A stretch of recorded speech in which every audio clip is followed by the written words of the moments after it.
If you've ever had that gut feeling that something isn't right, you know how hard it is to ignore it. I always thought I was the kind of guy who wouldn't let paranoia get the better of me. But when it came to my wife, Sarah, those instincts started screaming louder and louder, and I couldn't push them down anymore. Sarah and I had been married for 6 years. We weren't perfect, but we had built a comfortable life together. We both worked steady jobs. We share an apartment we were slowly turning into a home. And for the most part, I thought we were happy. Sure, we had little fights here and there, but nothing that ever felt like a deal breaker. It started small. I noticed she was glued to her phone more than usual. Sarah was never much of a texter before. She'd leave her phone on the kitchen counter for hours without checking it. But suddenly, she had it with her constantly. Even in the bathroom, even when we were watching a movie together. And she'd tilt the screen away from me if I happened to glance over. At first, I brushed it off. Everyone goes through phases, right? Maybe she was reconnecting with an old friend or got hooked on some new group chat. But then I noticed the late nights. Sarah used to be a homebody. Friday nights meant ordering pizza and binging a series together. But now, she had work events or girls' nights more often than not. She'd come home later than usual, smelling faintly of perfume that wasn't hers, looking exhausted but strangely energized. I wanted to believe her. God, I wanted to. But the pit of my stomach kept growing. The first real red flag came one Thursday evening. She told me she was meeting her coworker Melissa for drinks after work. I thought nothing of it until I happened to see Melissa's Instagram story later that night. She was out of town visiting family. I sat there staring at my phone, my heart pounding. Shara Hatlit. And not just a small white lie.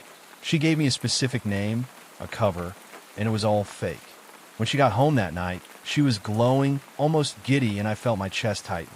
I didn't confront her right away. Instead, I studied her, memorizing every detail, the way she avoided eye contact, the way she tossed her purse down a little too quickly, the way she showered immediately before coming to bed. I barely slept that night. My mind kept circling the same thought. She's cheating on me. The next few days were torture. Every time her phone buzzed, I felt my pulse quicken. Every time she said she had to stay late, I wondered where she really was. I started questioning myself. Was I being paranoid? Was I imagining things? But then came a message that changed everything. One Saturday morning, while Sarah was in the shower, her phone buzzed on the nightstand. Normally, I wouldn't touch it, but my hands moved before I could stop myself. The screen lit up with a text preview. Last night was amazing. Can't wait to see you again. My blood ran cold. I didn't recognize the number. No name saved, just digits. My heart raced as I stared at it, every nerve in my body screaming. I wanted to open the full message, scroll through everything, but fear held me back. If she caught me snooping, she'd know I suspected something, and I wasn't ready for that confrontation, not without proof. When she came out of the shower, she was humming. Her face lit up like she was in her own little world. She kissed me on the cheek and started making coffee like nothing was wrong. And I stood there, numb, wondering how she could look me in the eye after sending someone else messages like that. That day, I made a decision. I needed the truth. No more guessing, no more paranoia eating me alive. I reached out to my friend Jason. He'd always been the guy I went to when I didn't know what to do. Calm, logical, straightforward. I told him everything. Jason didn't even hesitate. You need to know for sure, he said. If she's lying, you can't just sit here and let it keep happening. So we came up with a plan. The next time Sarah said she was going out with friends, I'd follow her. Not in a creepy, lurking way. Just enough to know where she was really going. My stomach churned at the thought. I hated that I was at this point, but the text message had shattered any illusions I had left. 2 nights later, the opportunity came. She said she was going out with co-workers after work. She dressed up more than usual. Tight dress, heels, perfume that filled the room. My heart sank, but I forced a smile and told her to have fun. The second she left, I grabbed my jacket and followed. It wasn't hard. She took an Uber downtown, and I tracked it on my phone using the Find My feature we'd set up years ago. My hands were shaking as I pulled my car into a lot of block away from the address. I watched from a distance as she walked into a dimly lit restaurant. Not with a group, but with one man. Tall, well-dressed, confident. I couldn't see his face clearly from where I was, But the way she greeted him, hugging him tightly, smiling like a teenager on a first date, made my chest tighten like a vice. They sat at a table by the window. I couldn't hear what they were saying, but I didn't need to. The body language said it all. She leaned across the table, touching his hand, laughing in a way she hadn't laughed with me in months. Every second was agony. I stayed just long enough to confirm what I already knew. Then I drove home in silence, gripping the steering wheel so tightly my knuckles turned white. I felt sick, angry, heartbroken, humiliated. When Sarah came home hours later, she smelled like wine and expensive cologne that wasn't hers. She smiled at me like nothing was wrong, kissed me softly, and whispered, "I'm tired. Let's go to bed." I lay awake next to her, staring at the ceiling, knowing my marriage was broken. But I also knew one thing. Tomorrow, I'd confront her. I couldn't keep living like this. When I left off, I was standing there in my own kitchen, holding my wife's phone, shaking like I'd just swallowed ice water. Her message thread with this guy was burned into my brain. Her calling him baby, her telling him she couldn't wait to sneak away again, her laughing about me being too busy with work to notice anything. It didn't feel real, but the words were right there, undeniable. I didn't confront her right away. I just slid her phone back on the counter and walked into the bathroom. I stared at myself in the mirror, pale and sweating, trying to figure out if I should explode, cry, or just throw up. But something in me said, don't tip your hand yet. You need the full truth. So that night, when she went to bed, I stayed up. I synced her phone's messages to my laptop. I read everything. 3 months worth of lies. Every excuse she gave me about late yoga or helping her sister with errands had been covered for meeting this guy. Someone from her office, some smooth-talking mid-level manager. And the worst part wasn't the physical cheating. It was the way she spoke about me. Like I was some joke. Like I was just a guy paying the bills so she could play out this secret life. The next morning, I acted normal. I kissed her on the cheek before leaving for work, even though my stomach churned. I told her I'd be home late. Then I called my buddy Kyle. He's the kind of guy who doesn't sugarcoat things, and I knew he'd tell me if I was being stupid. I met him at a diner and showed him everything. He looked at me, jaw tight, and said, "Man, she's gone. Even if you confront her and she cries and begs, she's already disrespected you in ways you can't come back from. You gotta be smart about this. Don't let her wreck you financially too." That hit me, because I've been thinking like a hurt husband, but now I had to think like someone protecting himself. So I called a lawyer. Quietly. I laid it all out. The lawyer nodded like he'd seen it 1,000 times. He told me not to confront her yet, to gather everything. Messages, call logs, even if I could get proof of her physically meeting him. Because if this went to divorce, evidence mattered. It felt surreal, like I was plotting against my own wife. But then I'd think of her sneaking around, laughing about me, and my heart would turn to stone. Over the next week, I built a case. I checked her GPS history through her family phone plan.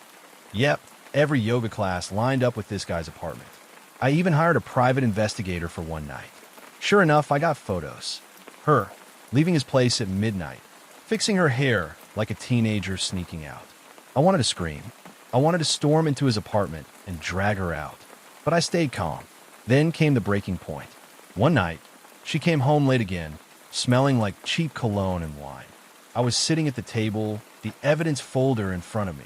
She froze when she saw me. "Hey, what are you doing up?" she asked, voice shaky. I just slid the folder across to her. "Go ahead. Flip it open." Her hands trembled as she looked.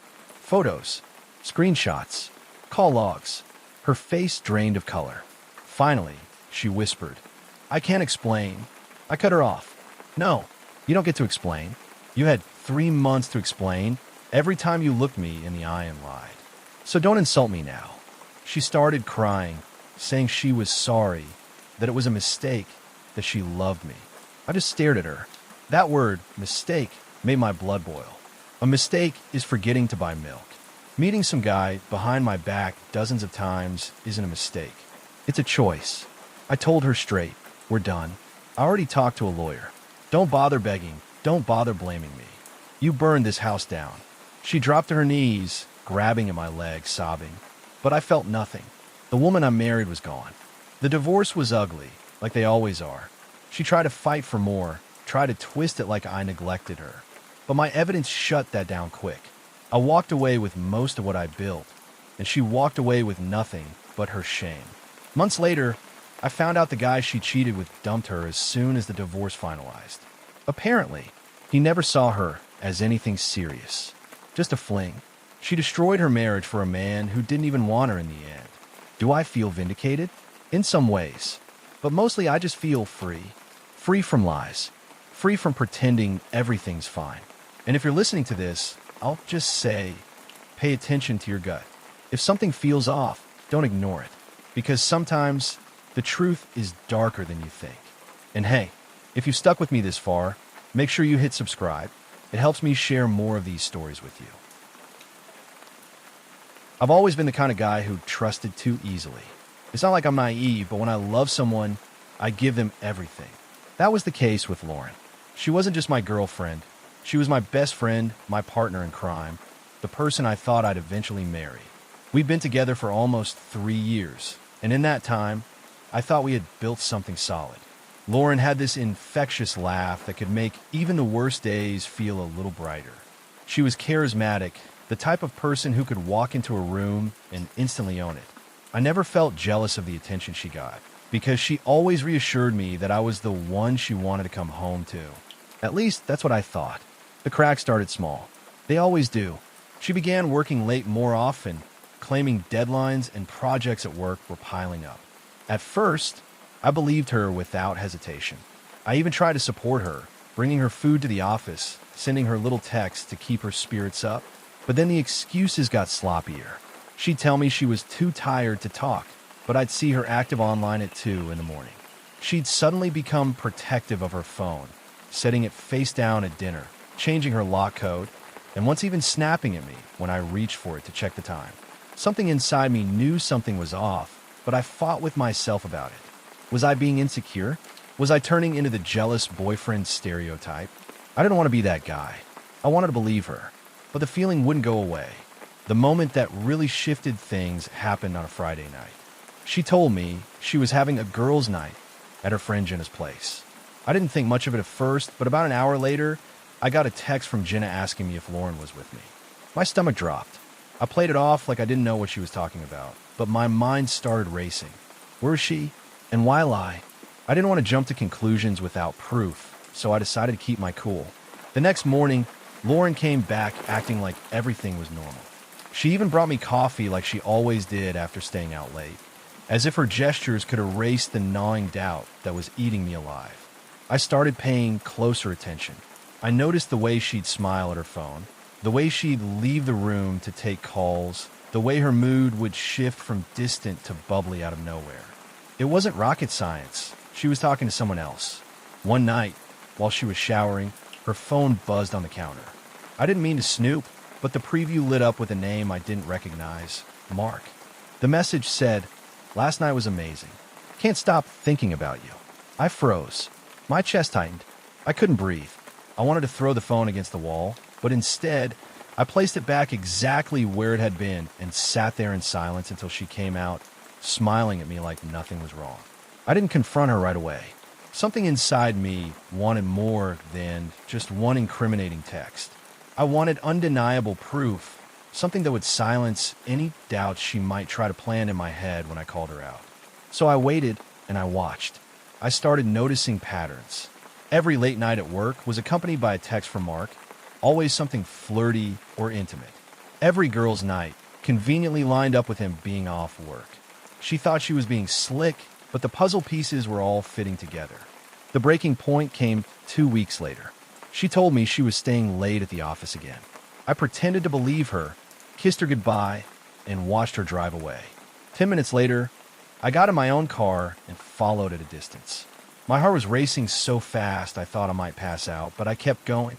Instead of heading toward her office, she drove across town to a bar I knew neither of us had ever been to together. I parked down the street and sat there, gripping the steering wheel, watching as she walked inside. 15 minutes later, I saw him. Tall, broad-shouldered, clean-cut. He walked right in, greeted her with a hug that lingered too long, and then kissed her like they'd been together forever. I can't even explain the feeling that washed over me. It wasn't just anger. It wasn't just heartbreak. It was betrayal on a level I'd never felt before. Everything I thought I knew about her, about us, felt like it had been a lie. I didn't confront them that night. I couldn't. I just sat there in the car, staring, my hands trembling, tears blurring my vision. I wanted to storm in, to scream, to ask her why, but I also wanted to catch her in her own web of lies with no way out. So I drove home. That night, when she came back, she slid into bed next to me, wrapped her arm around me, and whispered, "I love you." I stared at the ceiling, wondering how someone could say those words with a straight face after doing what she'd just done. The next day, I started planning. I wasn't going to let her gaslight me, twist the truth, or make me feel crazy. I was going to catch her red-handed, and when I did, she'd have no choice but to face the truth. The night I saw Lauren with Mark was the longest of my life. I didn't sleep a single second. My mind kept replaying the scene, her smiling at him, the way she leaned in like they were the only two people in the room. It burned into me like a movie reel on loop I couldn't shut off. The next morning, she acted like nothing had happened. She even made pancakes, humming as she flipped them, while I sat at the kitchen table pretending not to be boiling inside. That was when it hit me. She wasn't just lying to me. She was living two lives. One with me, where I was the trusting boyfriend who gave her stability, and another with Mark, where she got whatever thrill she was chasing. I couldn't let it go on. But instead of confronting her then and there, I decided I wanted the truth to come out on my terms. If I just yelled at her, she'd deny it, flip it on me, call me insecure. No, this time, I wanted everything laid out in the open so she couldn't wriggle free. Over the next week, I collected evidence. I checked phone bills, bank statements, little details she didn't think I paid attention to. She was sloppy. Charges at restaurants she never mentioned, ride shares that didn't line up with her work nights, and texts she forgot to delete from her smartwatch. Piece by piece, I built a case. And then came Friday night. She told me she was going out with Jenna again. My heart clenched, but I just smiled and kissed her on the cheek like usual. The moment she left, I got in my car and drove straight to the same bar. Sure enough, there she was, with him, laughing, touching his arm, kissing him like I didn't exist. This time, I didn't stay outside. I walked in. The second she saw me, her face drained of color. Mark looked confused, glanced at her, then at me, like he was trying to put the pieces together. I didn't yell. I didn't make a scene. I just walked right up to their table, looked her dead in the eyes, and said, "Hope you had fun lying to me for months." The entire bar went quiet. You could feel the tension snap like a rubber band. Lauren opened her mouth, stammering, I can explain, but I cut her off. "Don't bother. I know everything. The late nights, the girls' nights that never happened, the texts. I saw you two together last week. You've been playing me for months, and I'm done." Mark leaned back, running a hand through his hair. "Wait, you're a boyfriend?" He turned to her, eyes wide. "You told me you were single." I almost laughed. Not only was she cheating, but she was lying to him too. Lauren's face crumbled. She tried to reach for me, but I stepped back. "Don't touch me." The bar was dead silent.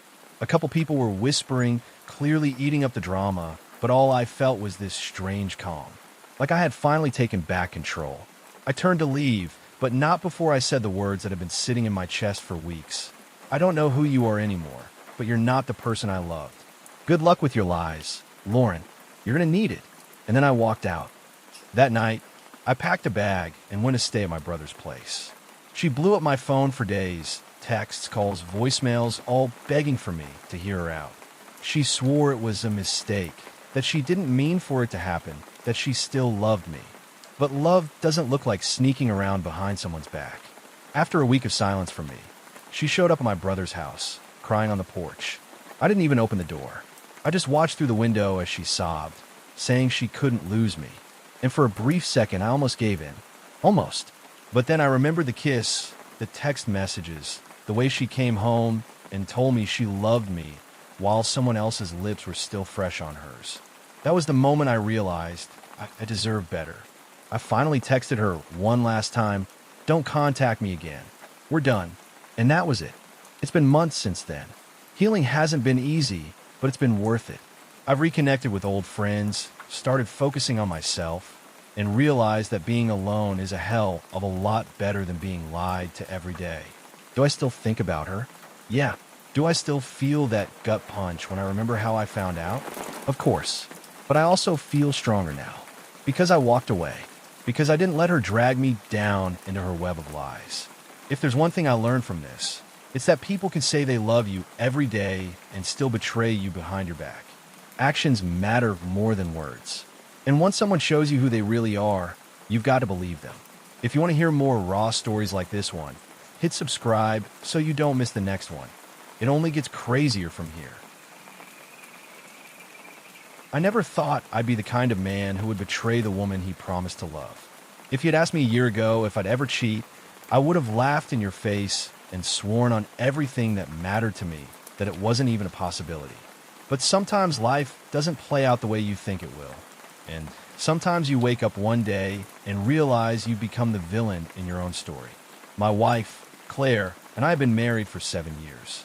7 years of ups and downs, arguments and makeups, family dinners, holiday trips, and long nights spent on the couch binge-watching shows together. We weren't perfect, but who is? She was my person, my safe place, the one I thought I'd grow old with. Things started shifting slowly, so slowly I didn't even notice at first. We both worked long hours, me in IT, her in real estate, and our schedules rarely lined up anymore. When I was home, she was out showing houses. When she was home, I was buried in work tickets or answering client calls. Our conversations became surface level. How was your day? Did you pick up groceries? Don't forget the mortgages due. And the intimacy, well, that faded too. We hadn't been close in months. It wasn't like we were fighting constantly, but it was like we were living parallel lives, sharing the same roof, but not the same connection. I told myself it was just a rough patch, that all couples go through it, but the loneliness started eating at me. Then came Mia. Mia was a co-worker of mine, a new hire in our department. She was bright, funny, the kind of person who lit up the office with her energy. At first, I didn't think much of it. I was just glad to have someone who made the workday less monotonous. But as the weeks went by, I found myself looking forward to our conversations.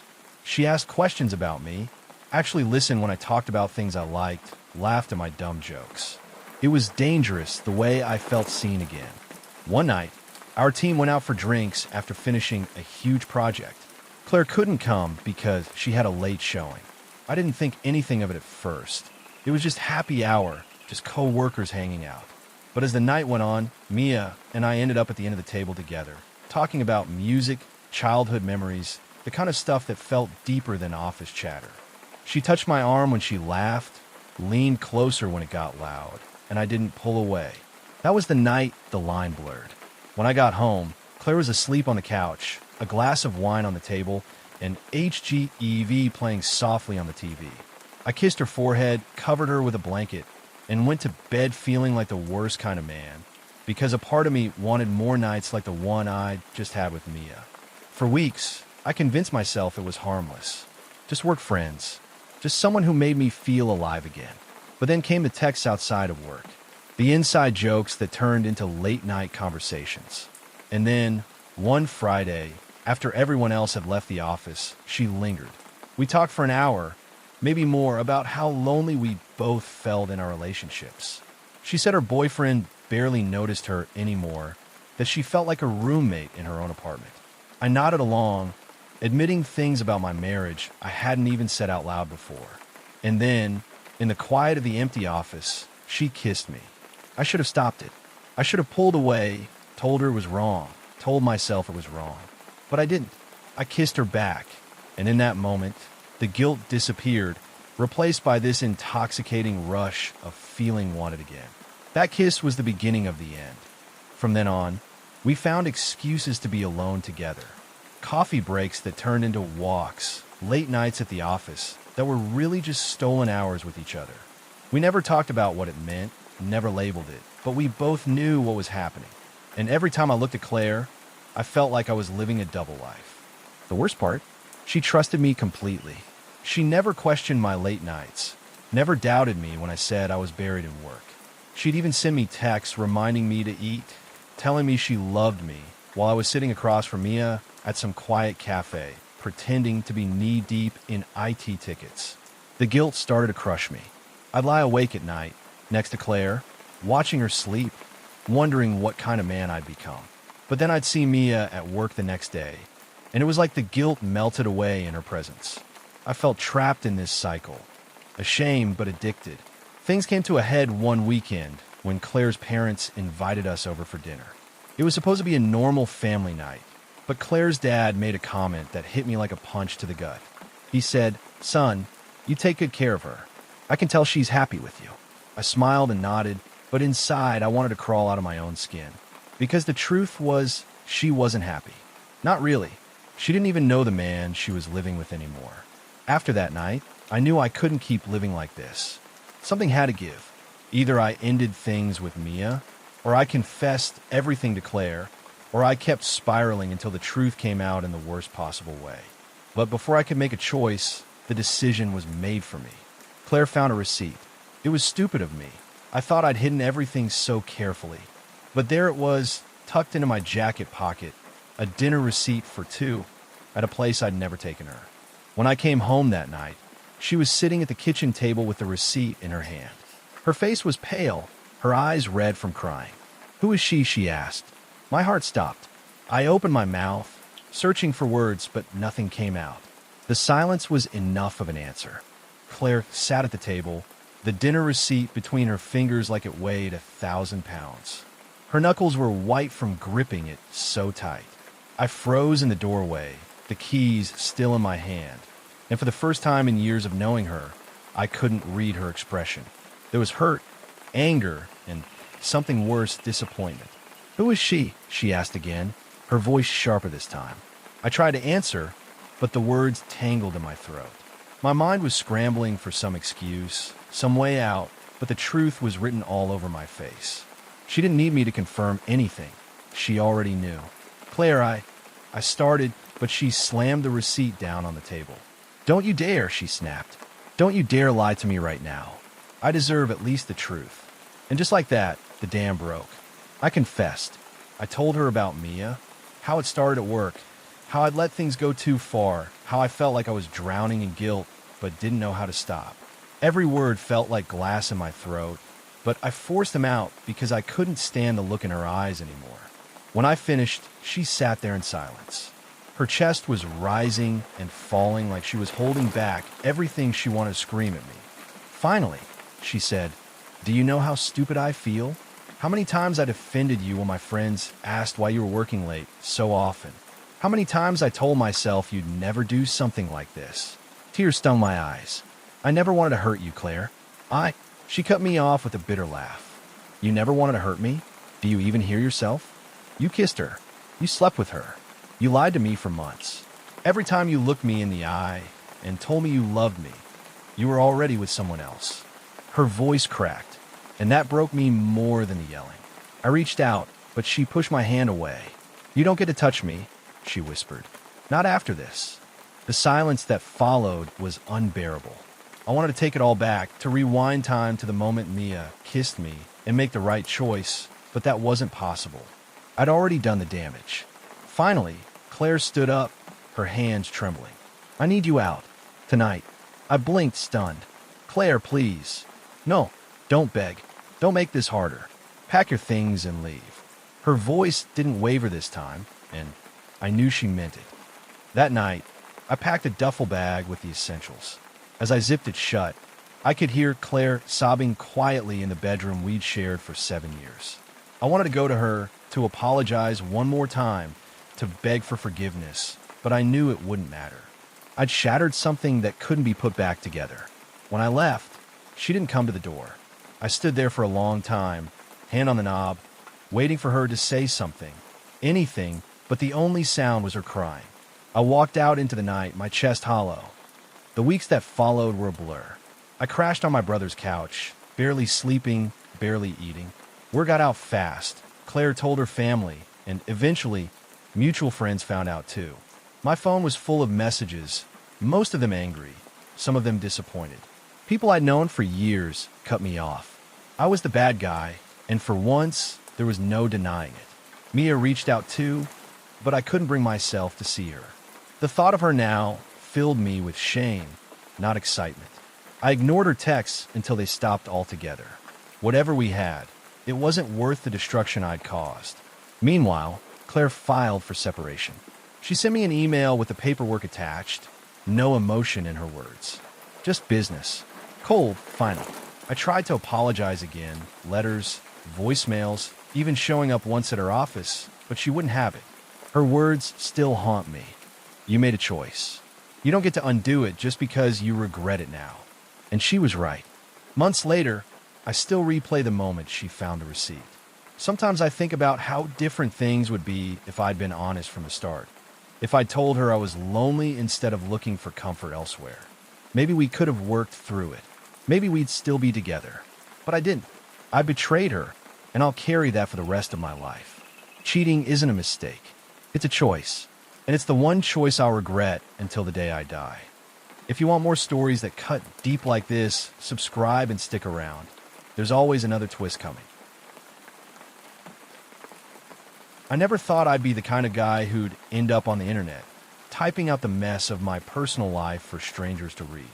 But here I am, and honestly, I don't even know where else to put all of this. If I keep it bottled up, I feel like I'll explode. And if I try to talk to my friends or family, I'll either look weak, bitter, or like I somehow caused this. Maybe typing it out will help me sort through what happened. Or maybe it'll just sit here like an open wound on a screen. Either way, I need to get it out. My wife, Lauren, and I have been married for 8 years. We got together in our mid-20s, when life felt exciting and full of possibility. She was funny, smart, sarcastic in a way that kept me on my toes. I thought we had this bond that would outlast anything, something solid, something rare. For most of our marriage, I would have bet every dollar I had that she loved me the way I loved her. The thing about betrayal, though, is that it never comes crashing into your life like a hurricane all at once. It sneaks in like a draft through a window you didn't even know was cracked open. Small things that you brush off because who wants to believe the person they love most could hurt them like that? That's how it was for me. It started maybe a year ago. She got a promotion at work, which I was thrilled about. She deserved it. She'd worked her ass off, stayed late, made herself valuable. But with the promotion came more responsibility, more stress, and more networking events. At least, that's what she called them. Happy hours, weekend conferences, team-building trips. At first, I didn't think much of it. I was proud of her. I wanted her to succeed. But little things crept in. She'd guard her phone more. When we were on the couch watching TV, if it buzzed, she'd flip it over quickly or excuse herself to the kitchen to check something. If I asked, she'd say it was work. Sometimes I'd see her smiling down at the screen in this soft way, like whoever was on the other end of that text was making her day brighter. When I asked who it was, she'd casually say, just Jenna from the office, or Mark needed the budget numbers. Always believable, always casual, except it started stacking up. I remember one night, this was maybe 6 months ago, she came home from a team dinner at almost midnight. She smelled like wine and perfume, and when she slid into bed beside me, I leaned over to kiss her, but she pulled away lightly, saying she was too tired. I brushed it off because marriages go through phases, right? Sometimes people are stressed, sometimes intimacy dips. But then came the absences.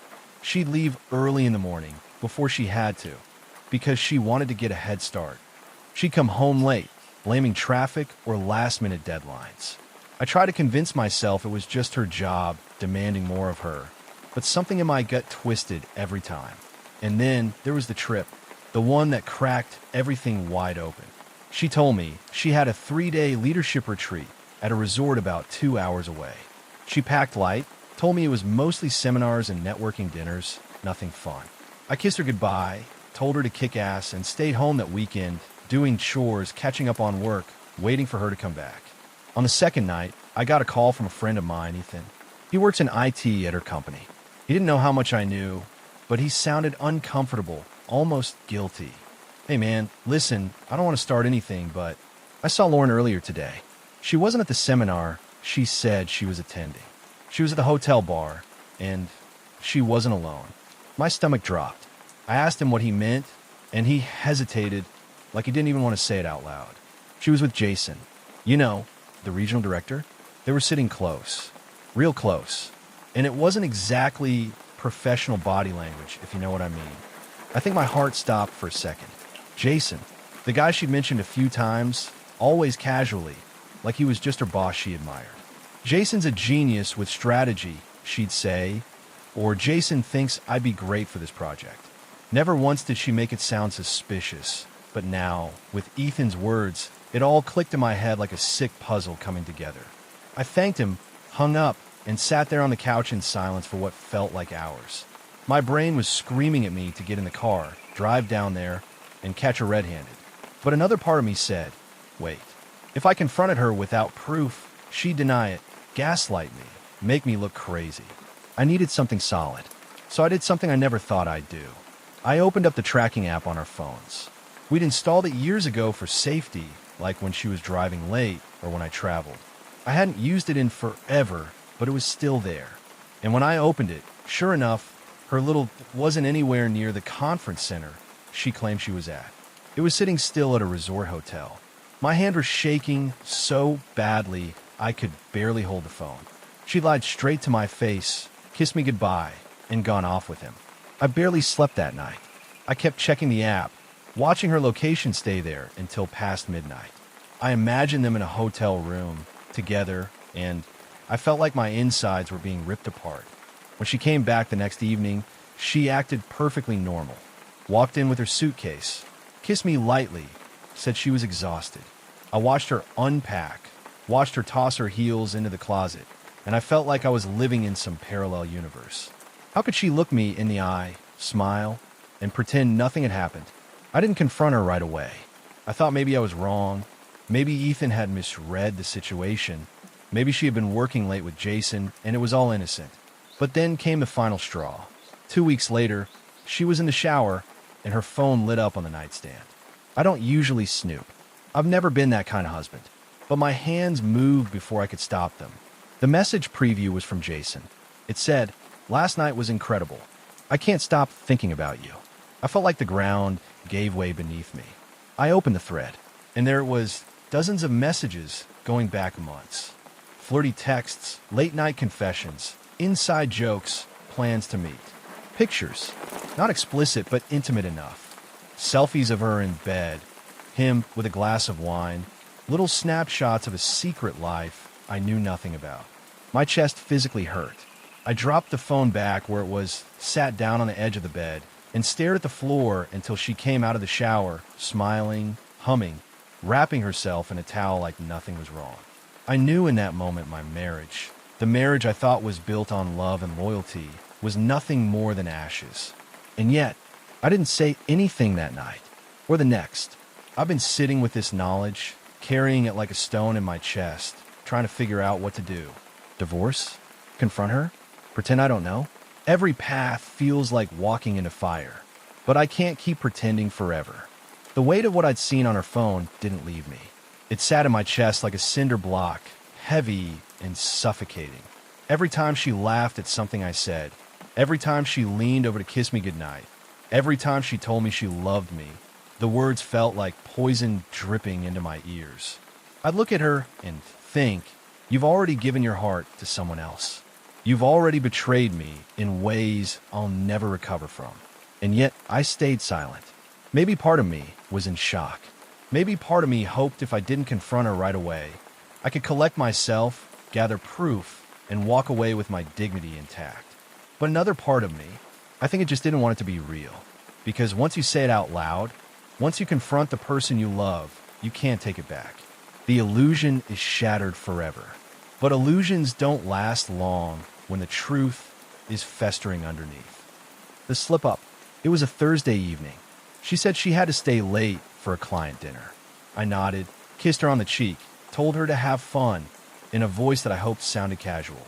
The moment she left, I opened the tracker on my phone. Moved across town, not toward the fancy steakhouse she told me about, but toward a boutique hotel I'd never even heard of. My hands clenched the phone so tight my knuckles turned white. I thought, this is it. No more pretending. I grabbed my keys, got in my car, and drove. I don't even remember the streets I took. just that my pulse was hammering in my ears and my thoughts were bouncing between rage and despair. By the time I pulled into the hotel parking lot, my stomach was in knots. And there she was, Lauren, my wife, walking through the lobby doors in her navy blue work dress, hair perfectly done, heels clicking against the tile. And right beside her, Jason, his hand brushed against her back in a way that was too familiar, too intimate. They laughed at something, leaning close like they were in their own private world.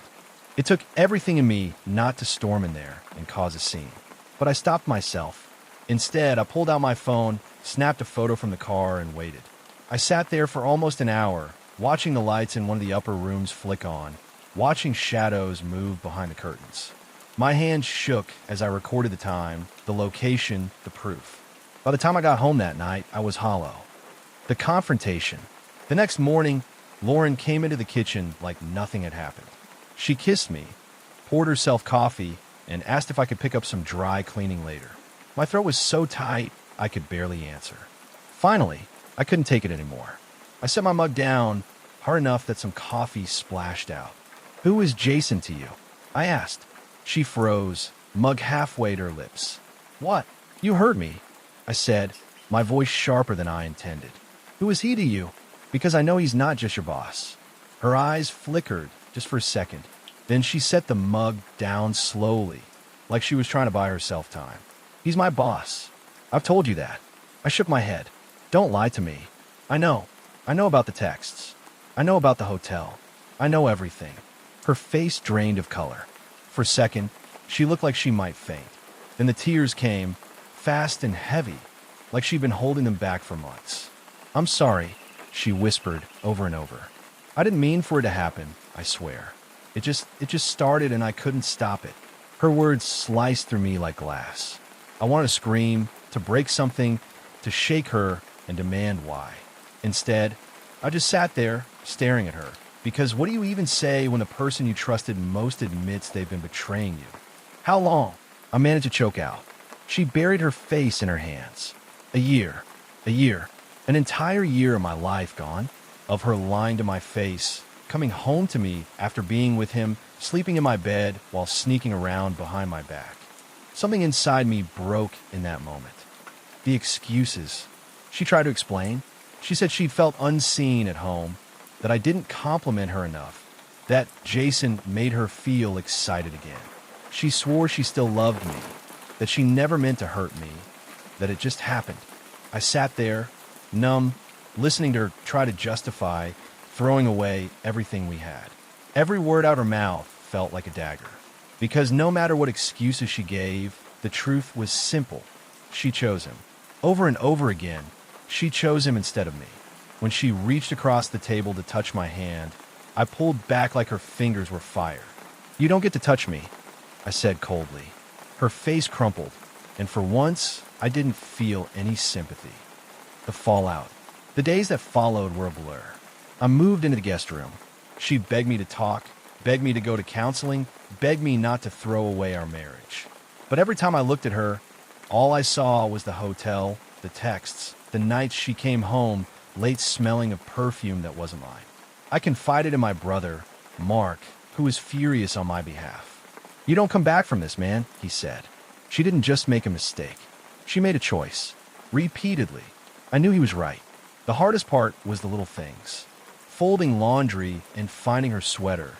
Remembering she wore it on a night she said she was working late. Driving past a restaurant where she and I used to go for anniversaries and wondering if she'd taken Jason there too. It felt like every happy memory we'd built together had been poisoned. I thought about divorce constantly. I even met with a lawyer just to understand my options. Sitting in that office, hearing the legal terms, the division of assets, the logistics, it made it all feel so final. But honestly, even before the paperwork, it was final. Because trust, once shattered like that, doesn't rebuild. The breaking point. The real breaking point came one night when she tried to initiate intimacy. She came into the guest room, sat on the edge of the bed, and whispered, "Please, let's just try. Let's fix this." I looked at her, really looked at her, and felt nothing but disgust. The woman I loved was gone, replaced by someone I didn't recognize. "No," I said firmly. You don't get to have me anymore." She broke down sobbing, begging, saying she'd cut off all contact with Jason, that she'd quit her job if that's what it took. But it was too late. I packed a bag that night and went to stay with my brother. Where I am now, that was 3 weeks ago. The divorce papers are in motion. Lauren still calls, still texts, still tries to convince me we can rebuild. But I know better now. I know that love without loyalty is nothing. That marriage without trust is a prison. I don't know what the future looks like. I don't know how long it'll take for the scars to fade. But I do know this. I will never let myself be fooled again. Because when someone shows you who they really are, you have to believe them. And Lauren showed me, over and over again, that I wasn't enough. If you enjoyed listening, hit subscribe. It really does motivate me to bring more stories like this every day. It's strange how the smallest details end up sticking in your head. For me, it wasn't some huge dramatic moment that tipped me off. It wasn't lipstick on a collar or a phone left unlocked with a text that said, "I miss you." It was something as simple as the way my girlfriend, Rachel, started doing her hair differently. We'd been together for almost 5 years. She was the kind of woman who usually stuck to what was easy: ponytails, messy buns, or just letting it fall straight. Then, all of a sudden, she was curling it every morning, spending more time in front of the mirror, trying new products, watching tutorials on her phone. When I asked about it, she laughed and said, "Can't a girl want to look nice for herself?" And I believed her, or at least I wanted to. We lived together in a small apartment downtown, just us and our dog. Things weren't perfect. We argued about money sometimes, about how messy the kitchen got, about whether we were ready to start thinking about marriage. But overall, I thought we were solid. We laughed. We went out on weekends. We spent lazy Sundays watching football and eating takeout. I didn't think we had cracks big enough for someone else to slip through.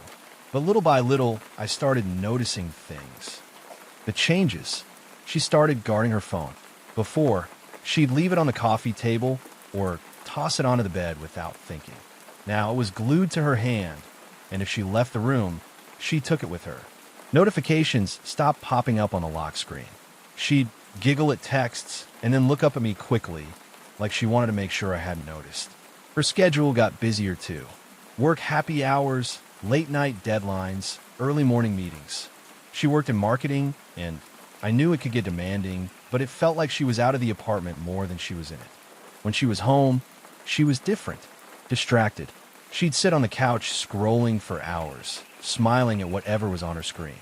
Sometimes I'd ask what was so funny, and she'd brush me off with just a meme or word chat stuff.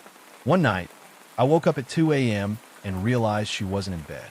I got up, walked into the living room, and there she was, sitting in the dark, phone glowing in her hands, a tiny smile on her face. When she noticed me, she jumped like a guilty kid caught stealing cookies. She muttered something about couldn't sleep, then hurried back to bed. That was the moment I knew, deep down, that something was off. The first clue. I tried to shake it off, but the suspicion grew roots in my chest. One Friday, she said she was going to networking mix her after work. Fine, I thought, no big deal. But when I checked her location on Snap Map, something I hadn't done in months, she wasn't at the bar she told me about. She was across town, at some residential neighborhood. I sat there on the couch staring at that little bitmoji of hers, heart pounding. My brain scrambled to come up with excuses. Maybe she carpooled with a friend? Maybe the bar was nearby. But the longer I watched, the more it sank in. She wasn't where she said she was. When she came home hours later, smelling like cologne that wasn't mine, I didn't say anything. I just lay there in bed, pretending to sleep, while my mind spun out of control. The build-up. For the next few weeks, I tried to catch her. Not in some creepy, obsessive way, but I started paying more attention. Asking subtle questions. Watching her body language. Every time her phone buzzed, every time she worked late, it chipped away at me. And then I found the receipt. I was doing laundry when I pulled a crumpled piece of paper from her jeans pocket. It was for dinner at a nice Italian place across town. 2 entrees, 2 glasses of wine, paid with her card. The date was one of the nights she told me she was stuck at the office. Well, I confronted her about it casually, asked if she'd gone out to eat that week. She lied without blinking. Said she grabbed a quick sandwich with a coworker. No mention of wine. No mention of the fancy restaurant. That was when the doubts solidified into certainty. The breaking point. I couldn't take it anymore. The lies, the late nights, the way she'd smile at her phone while sitting right next to me. It was like living with a stranger. So I did something I never thought I'd do. I went through her phone while she was in the shower.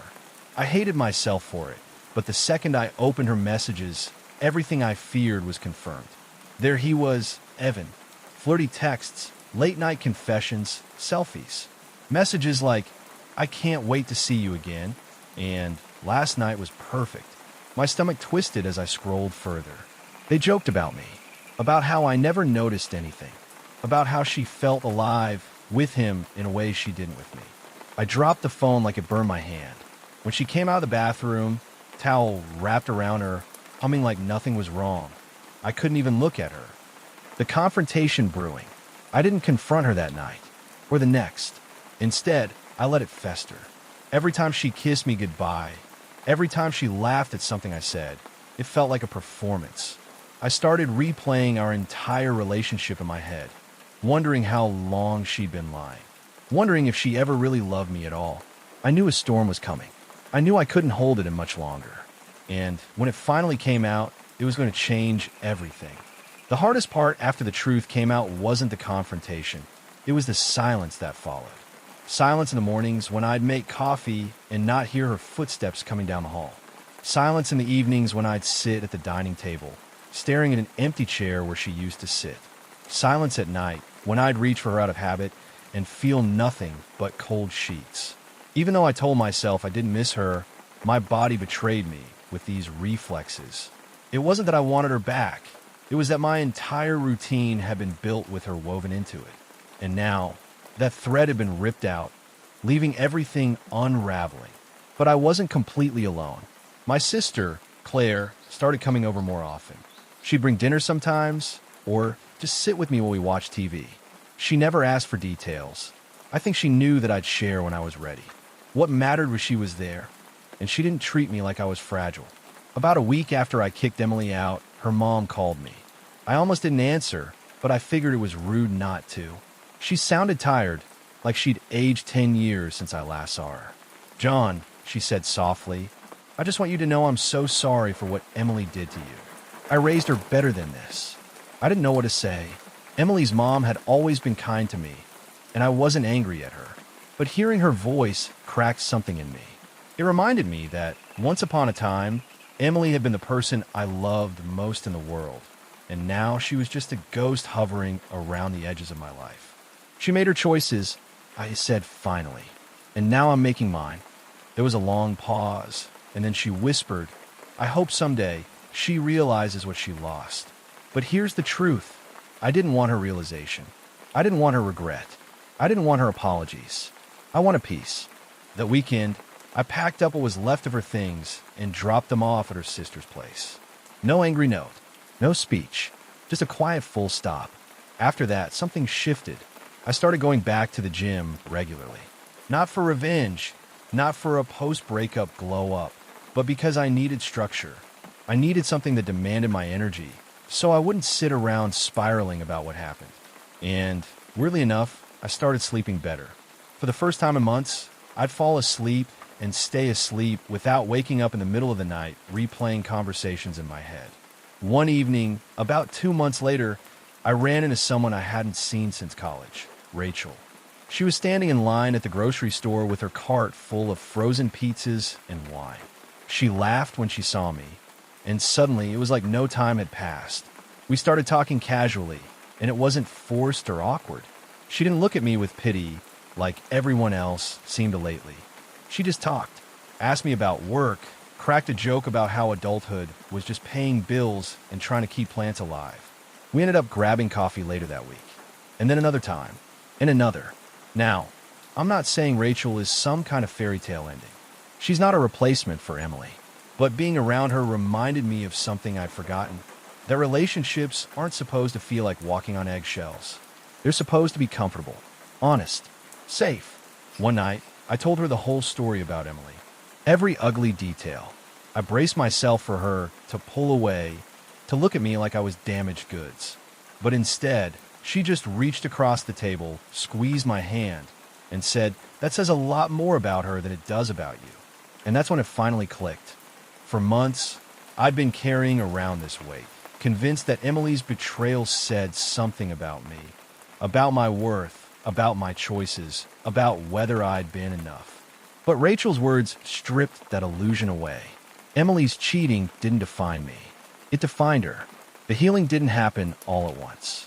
Some days, I still caught myself thinking about the betrayal, about the way Emily had looked at me when I confronted her, that mix of guilt and defensiveness. But those thoughts came less and less often.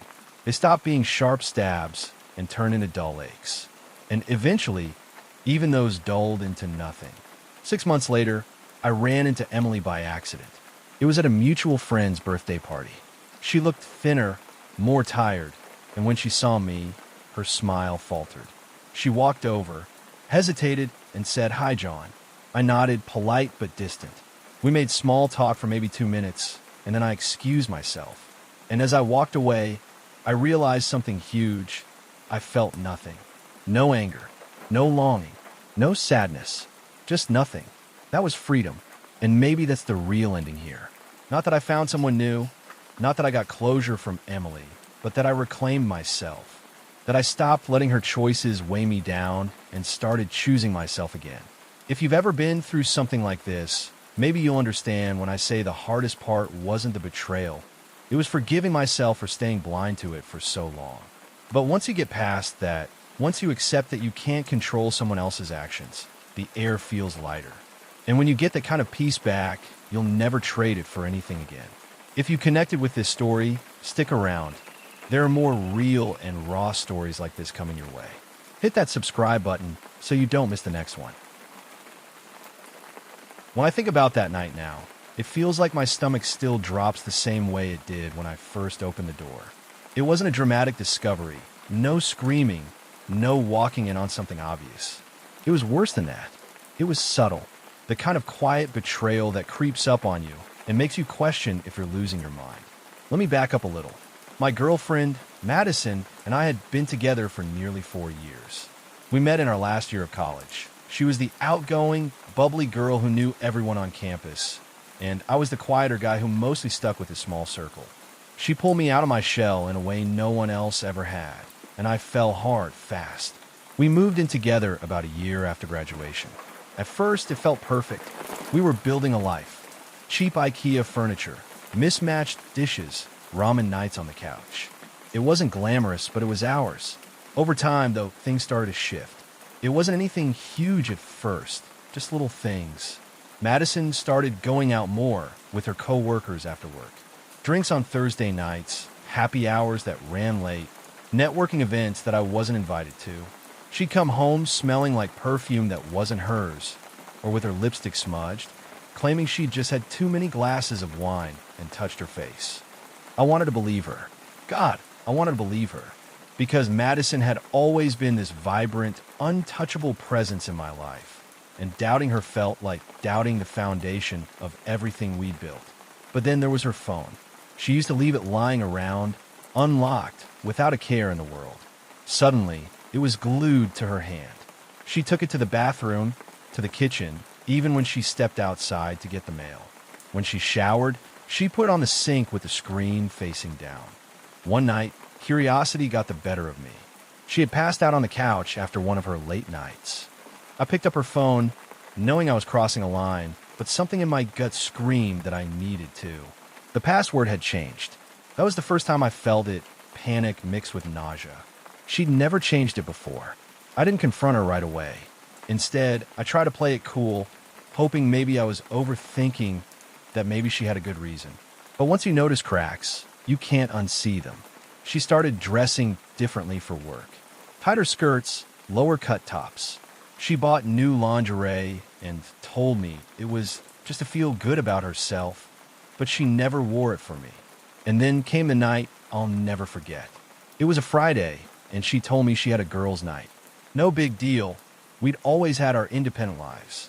But around midnight, I realized she still wasn't home. I texted her, "Hey, everything okay?" No response. An hour passed, then two.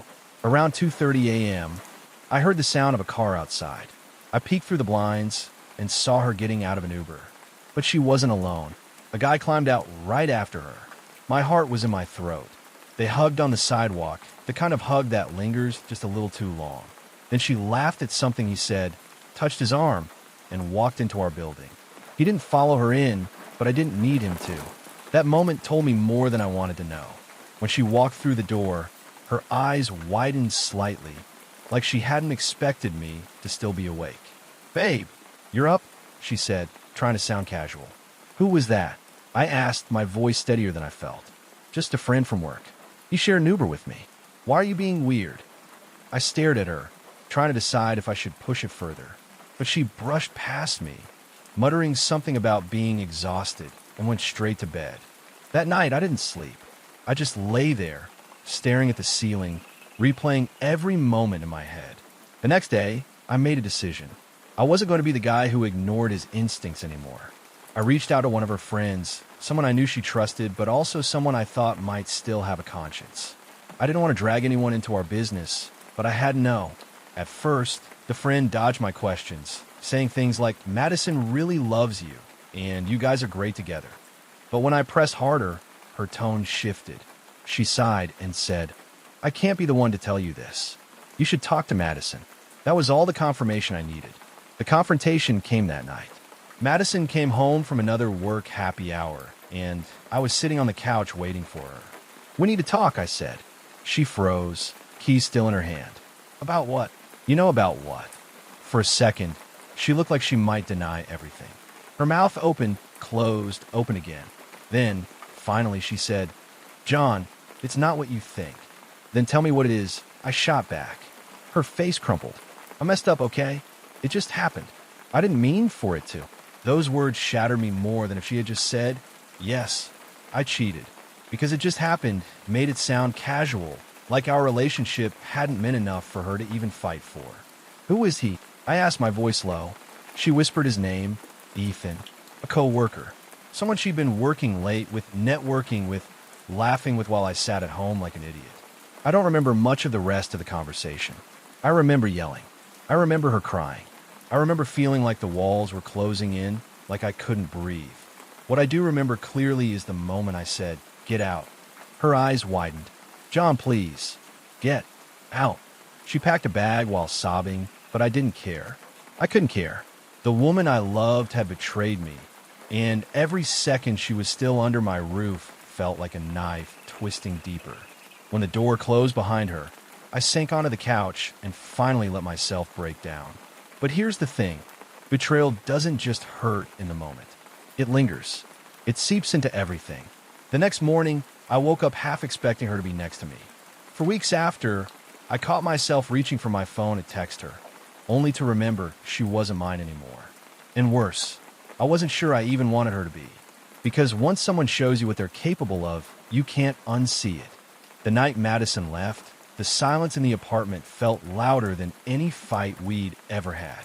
I sat there for hours after the door closed, staring at nothing, trying to process what had just happened. For years of my life, suddenly felt like they'd been rewritten in one brutal conversation. Every memory was tainted now. Every smile and "I love you" poisoned by the thought of Ethan standing somewhere in the background, waiting for his chance. The first few days blurred together. I went through the motions, wake up, shower, eat something, drag myself to work, but I wasn't really there. My coworkers noticed. I got the sympathetic pats on the back, the awkward "you doing okay, man?" questions. I lied every time. Yeah, just tired. But inside, I was a storm. Anger, grief, humiliation, they cycled through me nonstop. One moment, I want to call Madison and scream at her, demand more answers. The next, I want to beg her to come back. And then there were the moments where I felt nothing at all, just empty, like I'd been hollowed out. About a week later, she texted me. "Can we talk?" My hand hovered over the screen for a long time. Part of me wanted to ignore it, but another part of me was desperate for some kind of closure. Finally, I typed back, "Come by tomorrow after work." When she showed up, she looked like hell. Eyes puffy, hair messy, clothes rumpled. She sat on the edge of the couch like she was afraid it might bite her. "I'm sorry," she whispered. "I don't know what else to say." You already said it, I replied coldly. You messed up. It just happened, remember? She winced. It wasn't like that. Yeah, I messed up, but it wasn't meaningless. That's the worst part. I think I caught feelings for him. Her words hit me like a punch. Not only had she cheated, but she'd fallen for him too. It wasn't some drunken one-night stand. It was worse. So what now? I asked, my voice low. You want to run off into the sunset with Ethan? Or are you here because he doesn't want you either? Her eyes filled with tears. John, please don't be cruel. Cruel? I barked out a bitter laugh. You slept with someone else behind my back for months. You lied to me. You gaslit me. And you're worried about me being cruel? She broke down, crying then, covering her face with her hands. I watched her, waiting for some part of me to soften, but it didn't. Madison, I said finally, you need to go. Again, don't text me. Don't call me. Don't show up here. We're done. This time, I didn't just mean it in the heat of the moment. I meant it forever. The weeks that followed were brutal. Nights were the worst. The bed felt too big, too cold. I wake up at 3 a.m. reaching for her, only to remember she was gone.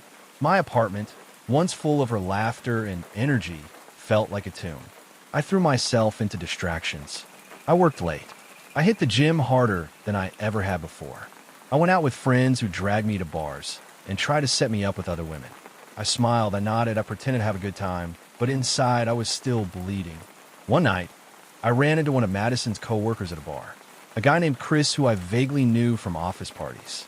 He spotted me across the room and came over, looking awkward. Hey man, he said, I heard about what happened. I'm really sorry. Yeah, I muttered, sipping my beer. He hesitated, then leaned closer. Look, I don't want to stir the pot, but Madison and Ethan, that wasn't a one-time thing. It's been going on since last summer. Everyone at work knew. I froze. Everyone. He nodded grimly. Yeah, they weren't as subtle as they thought. People saw them sneaking off during events, leaving together. Some of us thought you must have known. My stomach churned.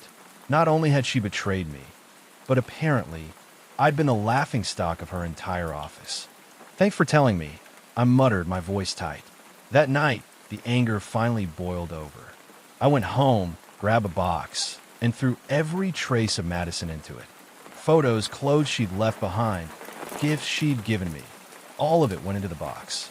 Then I carried it out to the dumpster and dumped it. For the first time since she'd left, I felt a small flicker of relief. A month later, Madison showed up again. I almost didn't open the door, but curiosity got the better of me. She stood there, looking thinner, more fragile. John, please, she said softly. Can I come in? Against my better judgment, I stepped aside. We sat on the couch, the air heavy between us. She twisted her hands nervously. Ethan, he doesn't want anything serious, she admitted. It was just fun for him. I was stupid. I ruined everything. I miss you so much. Her voice cracked on the last words, and for a split second, I saw the girl I'd fallen in love with all those years ago. The one who used to drag me out of my comfort zone, who made me laugh until my stomach hurt. But then I remembered the nights I'd spent alone, the humiliation, the way she'd looked me in the eye and lied. You miss me? I said bitterly. You should have thought about that before you climbed into his bed. She flinched like I'd slapped her. I'll do anything to fix this, she whispered. Please, John. I stood up, shaking my head. No, you don't get to come crawling back just because he tossed you aside. I'm not your backup plan. Tears streamed down her face, but I didn't waver. Goodbye. Madison, I said, opening the door. This time, when she walked out, I knew it was final. It's been 6 months since then. I won't lie and say it's been easy. There are still nights I lie awake, wondering how everything went so wrong. But I've started rebuilding. I've been going on dates. Not looking for anything serious yet, but just dipping my toes back in. More importantly, I've been rediscovering myself. The guy I was before Madison.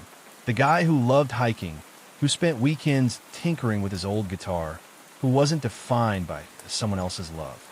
And slowly, I've started to realize something. Her betrayal didn't define me. It revealed her, not me. If there's one thing I've learned, it's this. When someone shows you who they really are, believe them. And Madison showed me everything I needed to see. Subscribe if you want more real, raw stories like this. It helps me keep sharing them with you. It started with a gut feeling. Nothing concrete.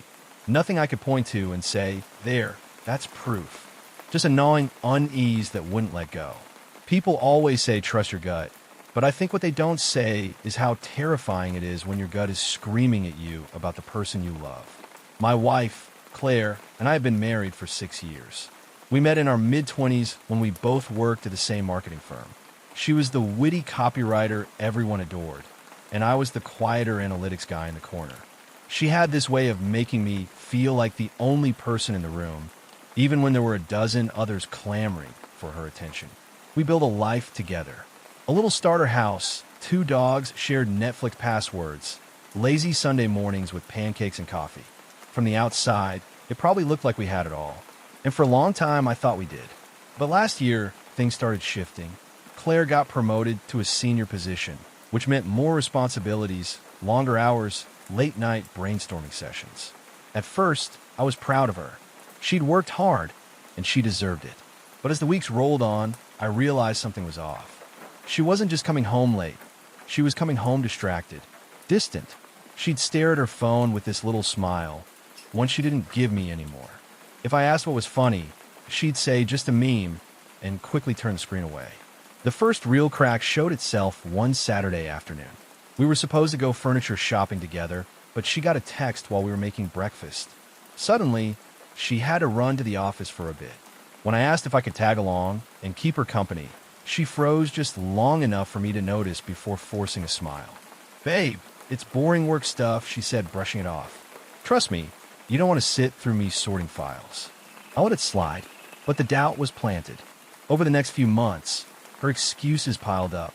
Late nights, last-minute meetings, weekends that suddenly required her presence at the office. And every time, the same tight smile, the same deflection when I asked questions. Then came the phone. Claire had always been casual with her phone, left it lying around, passwords simple enough that I could unlock it if needed. Suddenly, it was glued to her hand. She changed the password. She kept it face down on the table. If I walked into a room unexpectedly, she'd lock the screen so fast it was almost comical. I didn't want to be that guy, the paranoid husband who snoops and accuses. But the changes were too stark to ignore. One night, she fell asleep on the couch, phone still in her hand. I carefully slid it out and tried to unlock it, but the new password stopped me cold. My chest tightened as I stared at that black screen. The woman who used to tell me everything now had entire parts of her life locked away from me. The worst part? I wanted so badly to be wrong. I started watching more closely. If she said she was going to the office, I'd note the time she left, the time she came back. I'd glance at her mileage on the car, her receipts. It felt pathetic, like I was a detective in my own marriage, but I couldn't help it. Then came the night I'll never forget. It was a Thursday. She claimed she had a team dinner, something about celebrating a successful campaign. Around 11 p.m., I texted her, "How's it going?" No reply. At midnight, still nothing. By 12:30, my gut was screaming. So I did something I never thought I'd do. I drove to her office. The parking lot was empty. The building was dark. My stomach dropped. I called her. No answer. Called again. Straight to voicemail. I sat there in my car, heart pounding, trying to convince myself maybe the dinner was just running late. Maybe they'd moved to a bar.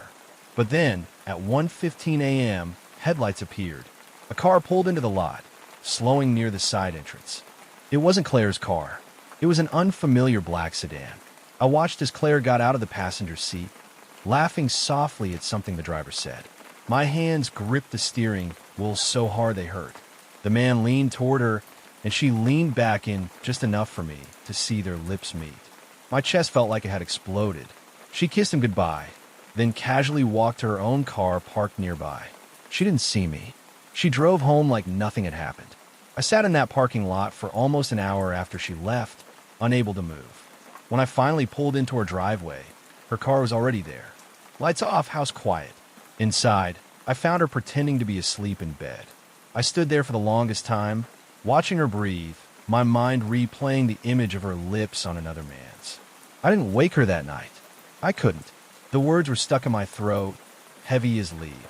The next morning, she kissed my cheek before leaving for work. And all I could think was, I know what you're doing. I didn't confront her right away. Instead, I stewed.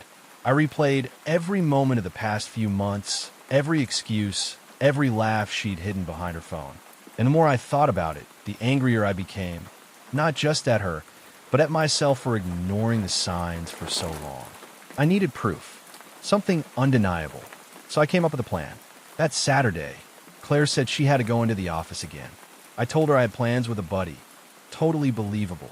The second she left, I followed her. She didn't go to the office. She drove across town to a little boutique hotel, the kind with discreet entrances and barely lit parking lots. I watched from my car as she parked, got out, and met him, the same guy from the black sedan. He put his arm around her waist like he'd done it 1,000 times, and together they disappeared inside. I sat there for hours, rage building with every minute that passed. When they finally emerged, her hair was tousled, her smile radiant in a way I hadn't seen in years. She looked like a teenager sneaking around, alive with some secret thrill. That's when it hit me. This wasn't some fling. This was an affair, a full-blown double life. I drove home in a daze, my mind spinning. Do I confront her? Do I wait? Do I gather more evidence? By the time she got home that night, I had already decided. I wasn't going to blow up on her right away. Not yet. I wanted to hear her admit it. That Sunday morning, I made pancakes, the kind she loved, with blueberries and extra syrup. We sat at the table like any other couple, her scrolling through her phone, me sipping coffee. "Claire," I said casually, "how's work been? You've been so busy lately." She smiled without looking up. "Yeah, lots going on. You know how it is." I studied her, the way she avoided my eyes, the way her hands fidgeted with the fork. "Who is he?" I asked suddenly. Her head snapped up, eyes wide. "What? You heard me. Who's the guy you've been sneaking around with?" For a split second, panic flashed across her face. Then she laughed. Actually laughed. "John, you're being ridiculous. There's no guy." I leaned back in my chair, crossing my arms. "I saw you. Thursday night. In the parking lot. You kissed him." The blood drained from her face. She opened her mouth, closed it, then opened it again. I can explain," she stammered. And that was the moment I knew I'd been right all along. I didn't sleep that night. My body was exhausted, but my mind kept racing through every detail I'd uncovered. The text between her and Jason, the late-night absences, the way she laughed differently with him. It all piled up until I could barely breathe.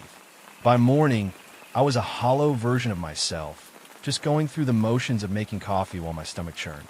When Sarah finally came downstairs, she looked almost casual, like she hadn't detonated a bomb in the middle of my life. She smiled faintly, kissed my cheek, and said, "Morning." The scent of her perfume, familiar, comforting, and now tainted, clung to me long after she pulled away. I wanted to confront her right there. I wanted to slam my mug on the counter and demand answers. But I didn't. Instead, I studied her, watching every movement, every flicker in her eyes, looking for confirmation of what I already knew. She poured her own cup, glanced at her phone, and then excused herself to get ready for work. Jason's name didn't pop up on her screen, not while I was looking. But I knew better now. That day at work was unbearable. I couldn't focus on a single task. My coworkers noticed I was distracted, but no one pressed. All I could think about was what I'd say to her when I finally had the guts. Would I scream? Would I cry? Or would I just collapse under the weight of it all? By the time I got home, Sarah was already there. She was cooking dinner, humming softly, as if nothing was wrong. I stood in the doorway of the kitchen, just watching her. For a moment, I hated how normal it all looked.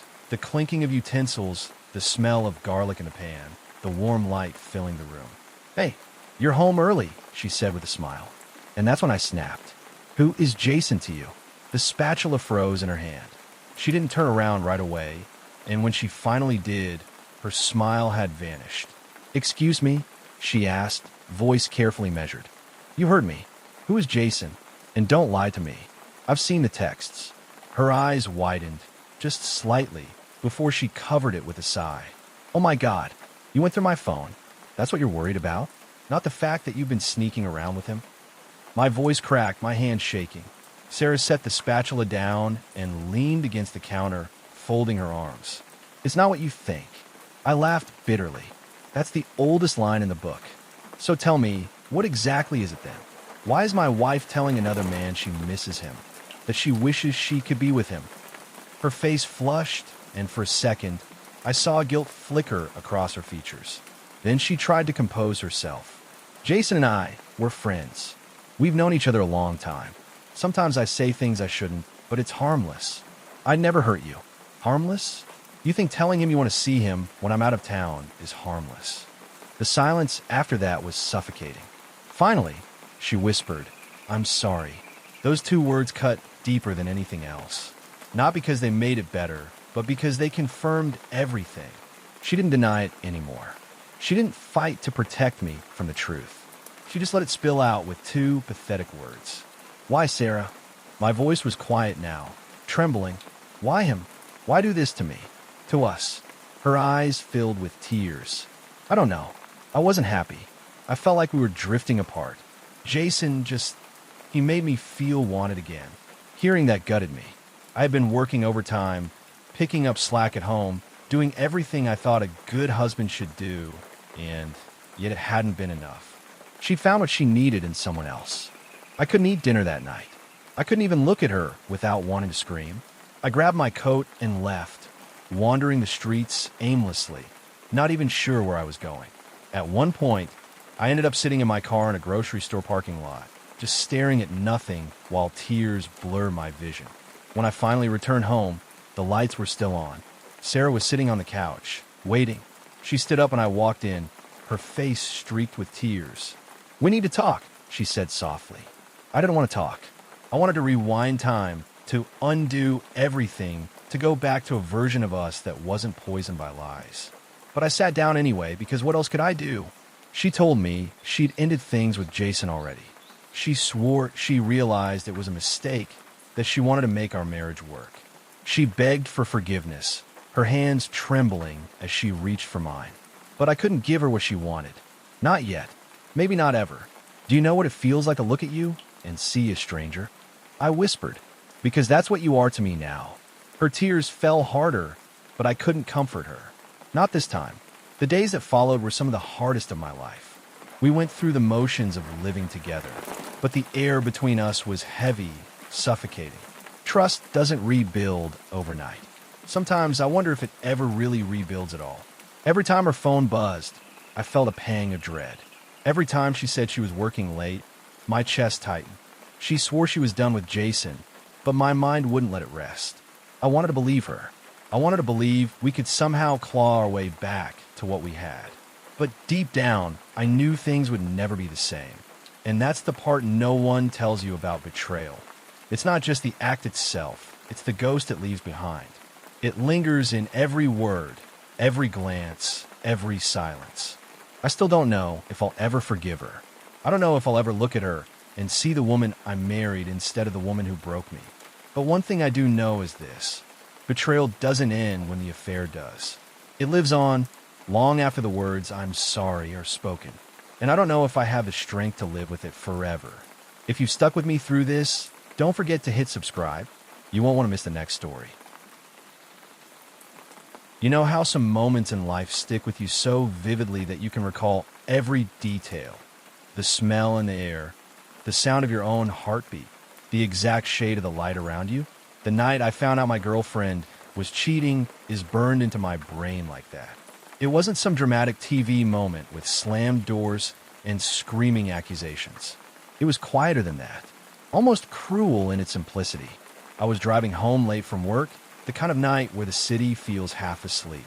My shift had run longer than expected, and I just wanted to crash into bed. But as I pulled into our apartment complex, I noticed something strange. Her car was parked 2 spots away from mine, lights off, but the faint glow of headlights disappeared down the road at the same moment. At first, I thought nothing of it. People come and go all the time. But when I walked inside, the smell of cologne, not mine, hung faintly in the air. I froze by the doorway. My girlfriend, Emily, was on the couch, hair messy, hoodie thrown over her shoulders, and she looked startled. Not guilty exactly, but not the relaxed Emily I was used to. "Hey, you're home early," she said quickly, shutting her laptop screen like she didn't want me to see what was on it. Something in my chest tightened.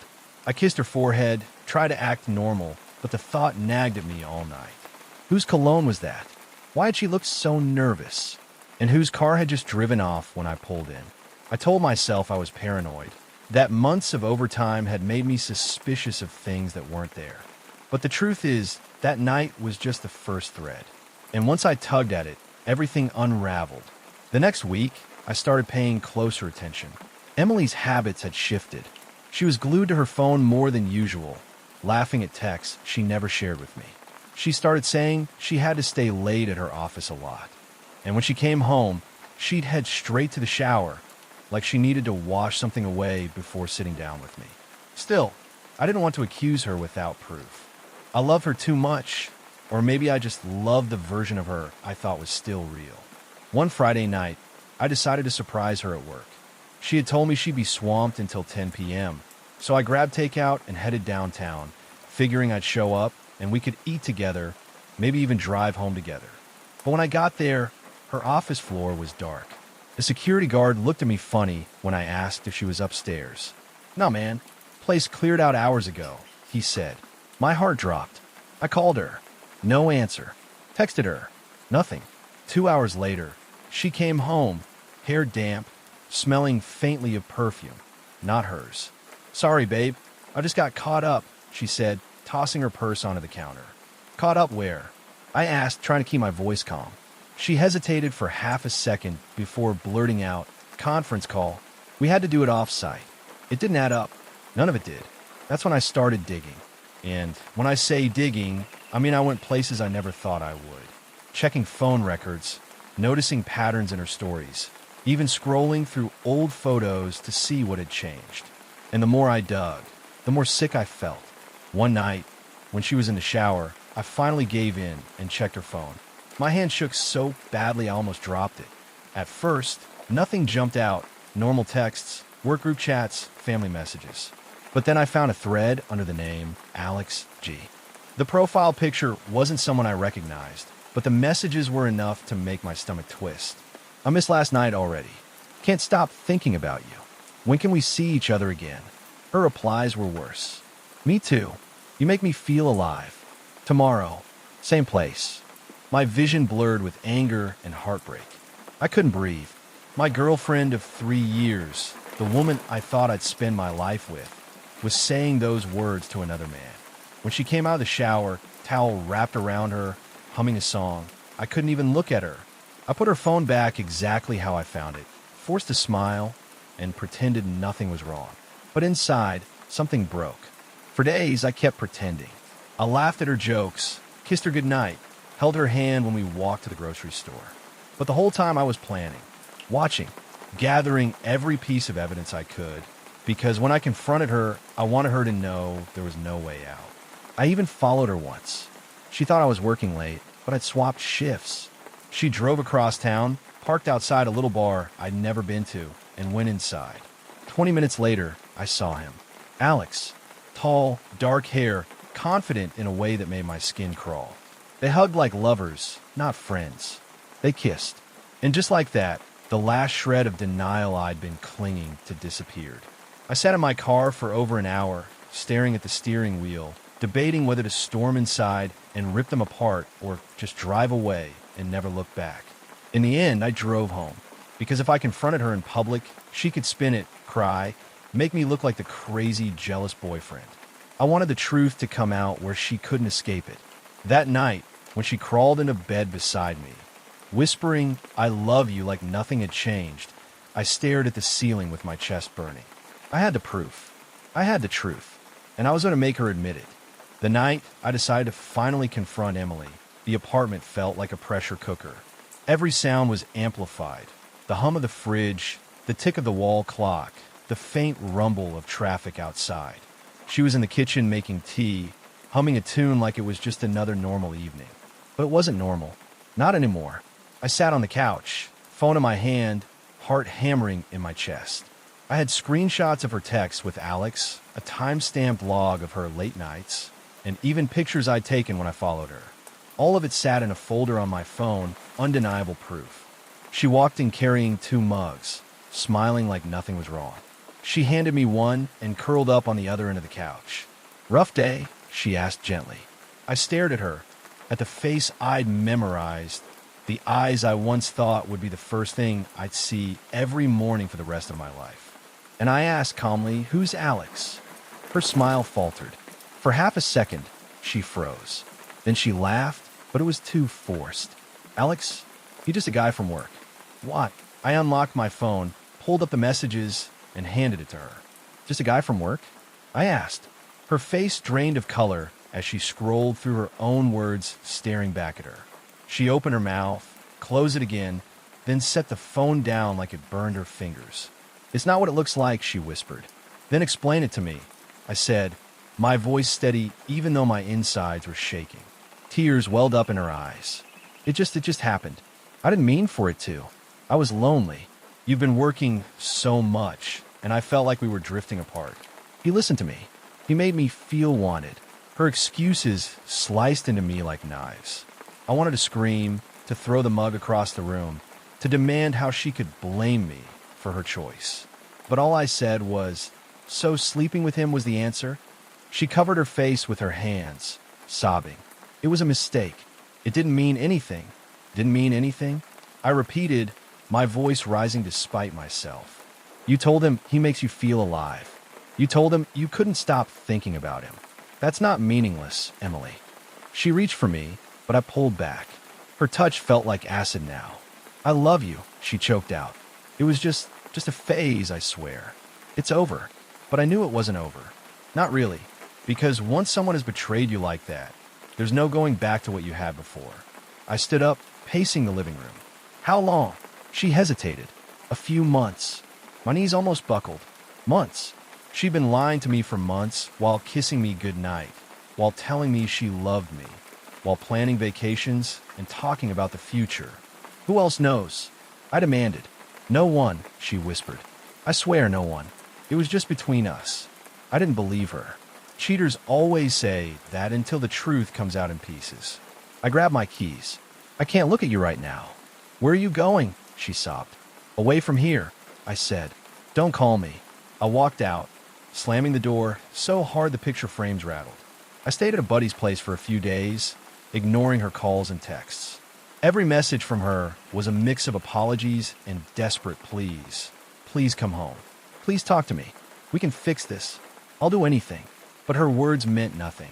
She'd already destroyed the foundation. When I finally agreed to meet her, it was at a neutral spot, a coffee shop near downtown. I wanted witnesses, not because I thought she'd get violent, but because I needed her to know this was final. She showed up looking pale and broken, eyes red from crying. She reached for my hand across the table, but I pulled mine back.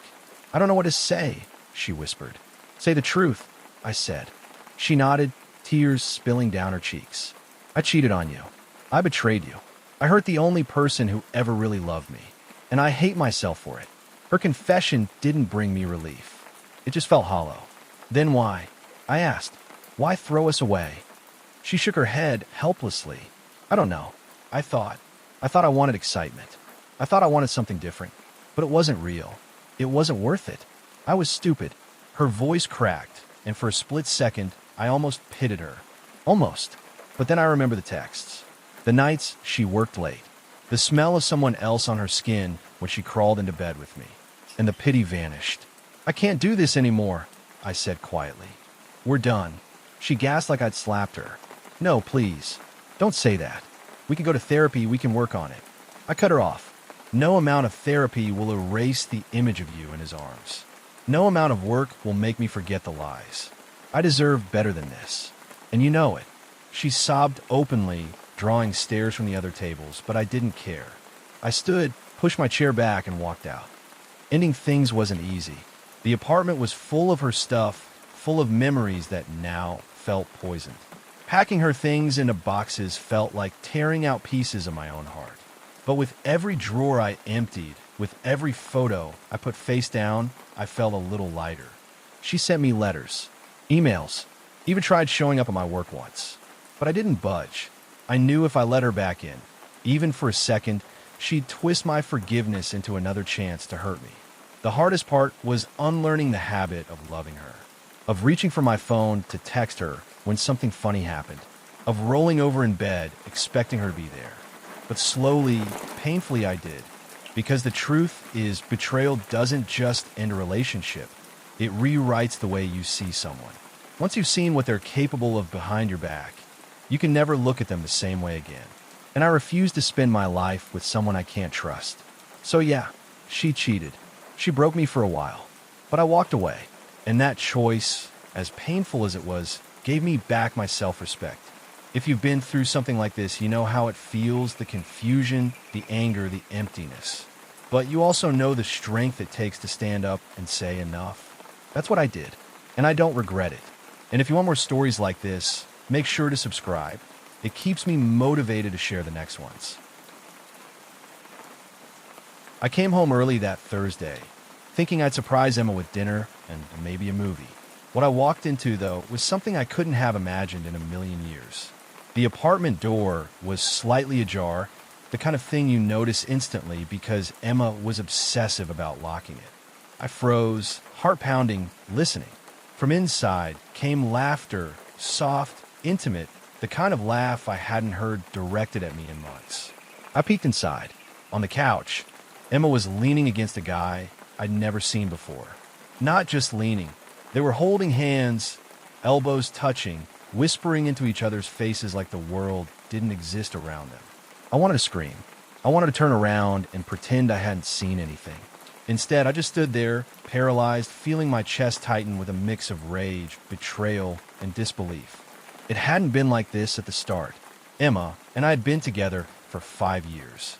We had our fights, sure, but nothing I thought could come close to this. I kept telling myself I was imagining things, that maybe I just caught them in a silly joke. But the more I watched, the more I realized this wasn't a joke. And the signs had been there for months. The late nights at work that didn't add up. The constant texting she'd try to hide. The way she'd sometimes get defensive if I asked simple questions like, "Who were you talking to just now?" I tried to rationalize it. Maybe I was overreacting. Maybe she just had friends I didn't know. But that night, everything clicked into place. Every little lie, every small omission, it wasn't small anymore. I didn't confront her immediately. I left, drove aimlessly for hours, my mind spinning. I felt stupid, naive, and completely heartbroken at the same time. I knew one thing for certain. Whatever this was, I needed proof. Real proof. Because if I acted on suspicion alone, I'd ruin everything. And yet doing nothing felt impossible. The next few days were a blur. I started noticing patterns. She was texting late at night, leaving her phone face down, guarding it like it held nuclear secrets. I started keeping track. Nothing extreme, just paying attention. And then I found it. A series of messages, deleted at first, but I recovered them with some old tech tricks I had learned from work. Names I didn't recognize, references to dates, places, dinners.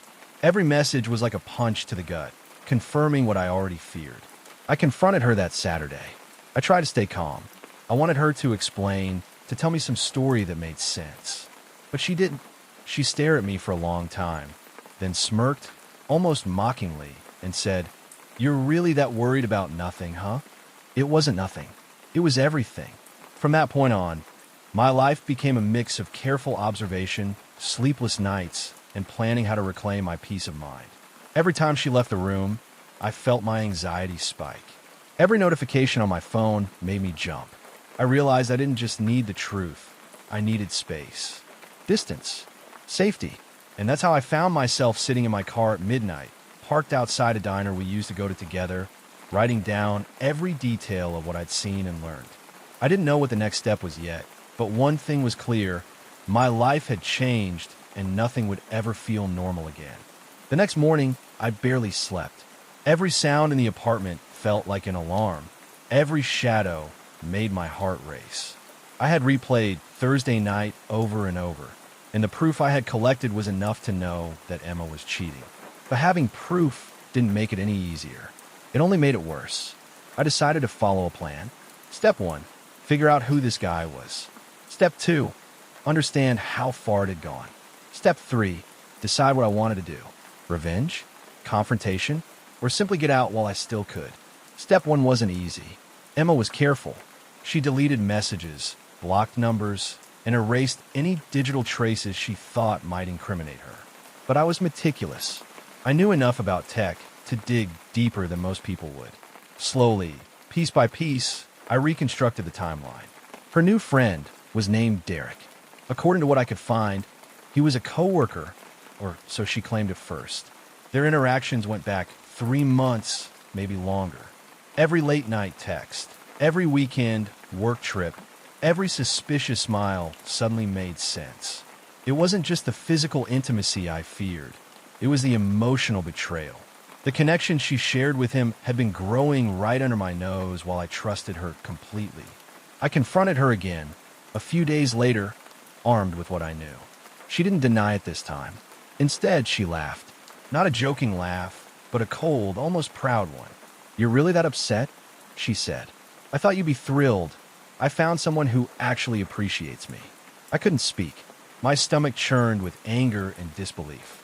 The person I had loved, trusted, and envisioned a life with was smiling at me as if she had done nothing wrong. Every word she said felt like a blade.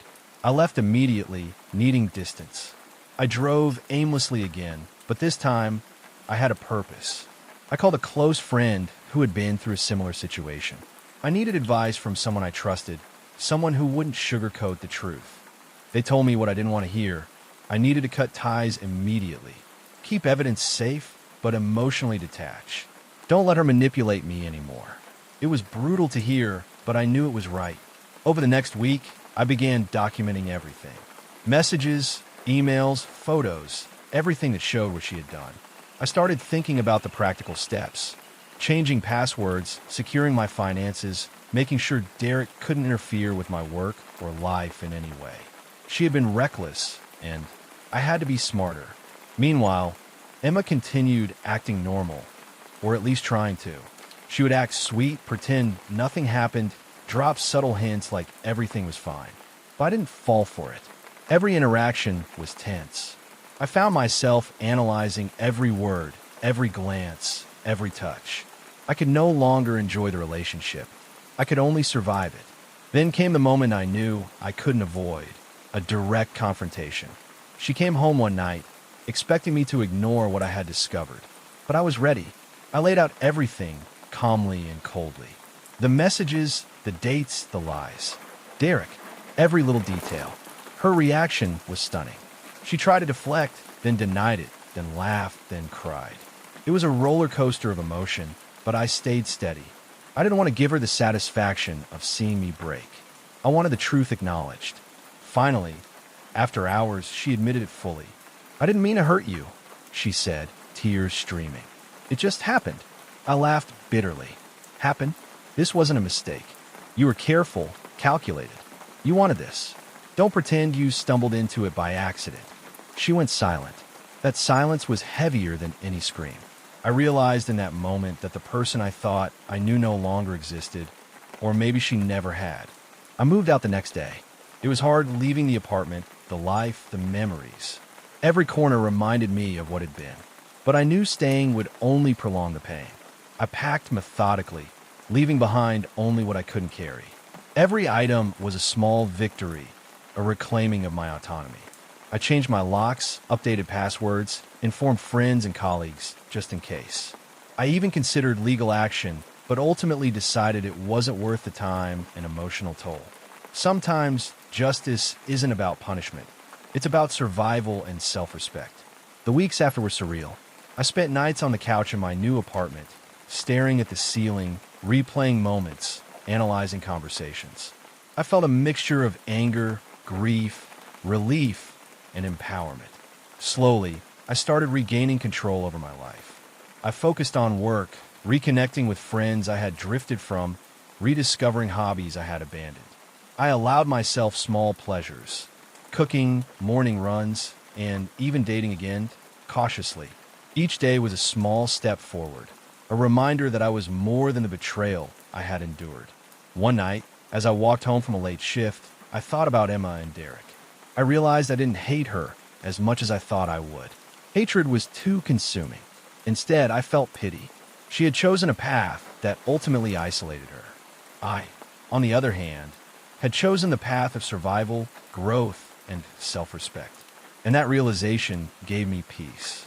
If you've ever been betrayed, if you've ever felt the gut-wrenching sting of someone you loved choosing someone else, or worse, deception, I want you to know this: you survive. You reclaim your life piece by piece. And every step forward, no matter how small, is a victory. If you enjoyed this story and want me to keep sharing more real, intense relationship stories that will keep you hooked till the last word, hit that subscribe button. It really motivates me to find and share these stories, and I promise the next ones will be just as gripping. I never imagined my life could unravel so quickly, but Thursday night proved me wrong. I came home from work, exhausted, expecting the usual quiet apartment and the comforting smell of dinner. Instead, I was greeted by an emptiness I couldn't place, a subtle tension that made my chest tighten the second I stepped through the door. At first, I thought I was imagining things. Maybe the apartment was just too quiet. Maybe Emma had gone out for groceries. But then I noticed the small things: her phone left on the counter, face up with a message notification from a number I didn't recognize. It was late, well past 10 p.m., and she had claimed she would be home hours ago. The message preview said, "Can't wait to see you." Thursday night was perfect. Same place next week. My hands went cold.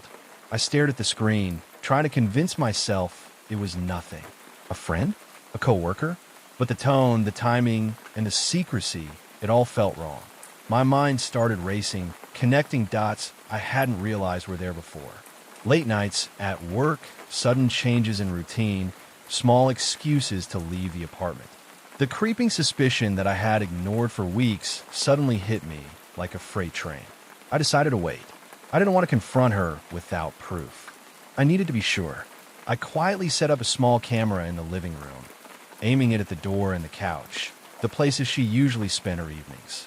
I also logged into her shared accounts, trying to see if there were patterns, clues, anything that could confirm what my gut already suspected. It wasn't long before I caught her. Not on camera at first, but on the security feed from the apartment complex. Around midnight, a man I didn't recognize entered the building with her. They laughed, holding hands, completely unaware that I was watching. My heart sank. Everything I had suspected was now undeniable reality. I didn't sleep that night. Instead, I sat on the couch, replaying moments from the past few months. Small things I had dismissed now had meaning.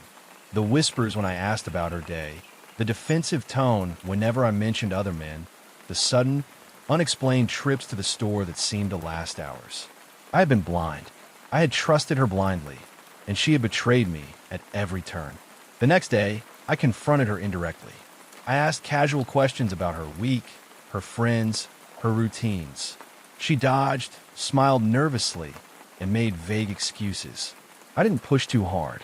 I needed more evidence, more clarity. I started digging deeper, checking social media, tracking locations, piecing together a timeline. Every post, every photo, every comment painted the same picture. She was seeing someone else, secretly, for months. I realized then that this wasn't just a fling. It wasn't just a mistake. This was deliberate, calculated betrayal. She had planned it, hidden it, and carried on our life as if nothing was wrong. I felt sick to my stomach. The woman I had shared my life with, my trust, my dreams, had been living a double life. Over the next week, I collected everything I could. Text messages, photos, receipts, screenshots of conversations. Each piece of evidence made the reality harder to ignore. I even found hotel bookings under her name and his. Trips she had told me were work-related.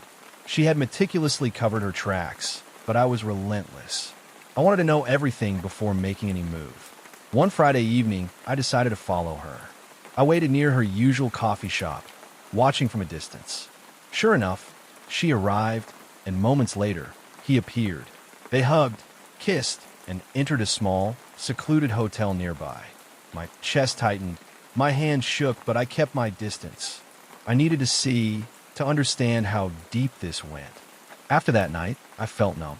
I couldn't eat, couldn't sleep, couldn't focus at work. My friends noticed my withdrawal, but I lied, saying I was stressed about work. The truth was worse. I felt trapped in my own life, betrayed by the person I loved most. I knew confrontation was inevitable, but I also knew I needed to do it right. I planned, wrote notes, rehearsed conversations. I needed her to understand that I knew everything, that I wasn't naive anymore, but I also needed to protect myself emotionally. The weekend arrived, and I finally confronted her. I laid out the evidence, step by step, showing her messages, photos, hotel receipts, everything. She froze, eyes wide, a flicker of panic crossing her face. I expected anger, excuses, tears, but instead she smiled. A cruel, almost satisfied smile. "So, you found out," she said casually. "What are you going to do about it?" Her words cut deeper than any lie, any betrayal. I realized then that this wasn't just cheating, it was a power play. She wanted me to feel powerless, to break, to beg her to stay. But I didn't. I stayed calm, steady, even as my heart raced. "I'm done," I said, my voice cold. "You've had months to tell me the truth, and you chose to deceive me instead. I'm done." Her smile faltered, but only for a moment. She tried to argue, to manipulate, but I didn't respond. I packed my things the next day, leaving behind the apartment, the memories, the life we had built together. Every item I carried out felt like reclaiming a part of myself. The weeks after were rough. I had to cut contact with her completely, change my routines, secure my finances, and even involve legal advice regarding shared assets. But each step was empowering. I was taking back control. And as I rebuilt, I realized something crucial. Trust, once broken in this way, can't be restored. Not fully. Not with someone who hides, manipulates, and betrays deliberately. I learned to value myself, my instincts, and my boundaries more than I had ever before. Every morning now, as I wake up in my new apartment, I remind myself that betrayal says more about the person who cheats than the person who is cheated on. I survived. I grew. I became stronger. And I refused to let anyone diminish my worth again. It had been 2 weeks since everything blew up between me and Mia. I still couldn't believe how quickly the life I'd built with her had started unraveling. Every morning, I woke up half expecting her to be there, making coffee, asking about my day, laughing about some dumb thing I'd said the night before. But she wasn't. She was gone, and the apartment felt like a mausoleum of memories I wasn't ready to confront. The emails kept coming. Little passive-aggressive notes about bills she thought I'd mishandled, reminders about things I had no idea she was keeping track of. At first, I ignored them. Then I started reading them out of some masochistic habit. They were sharp, precise, like she had trained herself to find every little thing that could hurt me. I didn't respond. I couldn't. Not yet. Work was the only thing keeping me from unraveling completely. My boss, Karen, had been kind. She knew something had happened, but didn't press me. She just let me dive into the new campaign we were running, giving me deadlines and spreadsheets, and enough to focus on that I didn't spend every waking hour replaying the worst moments over and over. Still, during the quiet moments at night, when I finally shut my laptop and sat on the couch staring at the walls, her face would creep back in. The way she smiled, the way she tucked her hair behind her ear, the way she used to whisper, "I love you," when she thought I was asleep. Then came a message I'd been dreading.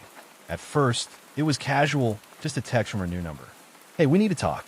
My stomach dropped, my hand started shaking. I didn't know if I should respond, ignore it, or pretend I never saw it. But curiosity, and maybe some self-inflicted need for closure, won. I typed back, "Okay, when?" She suggested a coffee shop downtown, one that we used to go to together. My chest tightened as I walked in. There she was, leaning against the wall like she belonged there, sipping an iced latte, her eyes scanning the room until they landed on me. Her expression softened as if she had no idea what she had done, like none of it was her fault. I sat down, and for a moment, we just stared at each other. Then she spoke, her voice quiet, almost fragile. "I know I hurt you. I didn't mean for it to happen this way." I wanted to scream. I wanted to grab her and shake her until she understood how much pain she had caused. But I didn't. Instead, I took a deep breath and asked, "Then why, Mia? Why lie? Why all of it?" She looked down, fiddling with the napkin in front of her. "I didn't know how to tell you. I was scared. I made a mistake. Her voice cracked, and for a second, I almost believed her. Almost. But it wasn't just a mistake. It was weeks of sneaking around, messages I'd never see, moments stolen from the life we had built together. And even now, here she was, sitting across from me, trying to justify it with trembling hands and a shaky voice. I don't know if I can forgive you, I said. I really don't. And I'm not sure I even want to. But I do need to understand why you didn't just leave if that's what you wanted. Why lie for so long? She swallowed hard. I thought you'd hate me. I thought it would destroy you completely, and I didn't want to see that. I didn't want to be the reason you were unhappy. I laughed, a short, bitter laugh. Mia, you already were. You already did. And the worst part? You tried to pretend everything was fine while it wasn't. You stole my trust, my peace, my sense of normal. And now you want me to just accept some excuse like it was about me? No, this was about you, about what you wanted, and I was nothing more than collateral damage. Her eyes glistened with tears. I didn't care. Not anymore. I realized that day that some people aren't meant to stay, and some people will only teach you the kind of lessons you learn the hard way. And Mia was one of those people. The rest of the conversation was a blur. She cried. I stayed silent. She tried to explain. I tried to listen without breaking down. The entire coffee shop became a background to my own internal chaos, my own fight to hold on to some shred of dignity. And when I finally stood to leave, I didn't look back. Not once. Walking down the street, the autumn wind hit my face, and for the first time in weeks, I felt a strange sense of clarity. It hurt, yeah, but I could breathe. I could think. And slowly, I began to understand that letting go wasn't giving up. It was reclaiming the parts of myself that she had tried to take. The next few weeks were rough. I spent nights scrolling through my phone, deleting messages, blocking numbers, cutting ties. Friends tried to reach out, but I mostly avoided them. Too, I needed space, needed to figure out who I was outside of the shadows of her betrayal. At work, I threw myself into projects harder than ever before. Each campaign I completed, each pitch I nailed, each deadline I beat became a small victory, a reminder that life didn't end just because someone else had been dishonest. One evening, after staying late to finish a report, I walked home through the quiet streets. The city lights reflected on the wet pavement from a recent rain, and I realized that the world kept moving with or without my approval, and that was okay. Maybe I didn't need to control everything to be okay. And then, almost like a test, she reached out again. This time it was an email, polite, distant, almost formal. She said she hoped I was doing well, that she hadn't meant to hurt me as badly as she did. I didn't respond. Not because I hated her, but because I finally understood that my peace was worth more than her explanations, her apologies, or even her regrets. Months passed. I moved into a smaller apartment, one that felt like mine. I painted the walls colors I liked, set up a small bookshelf, bought a new desk. Every time I walked in, it felt like a victory, like a little reclaiming of control over my own life.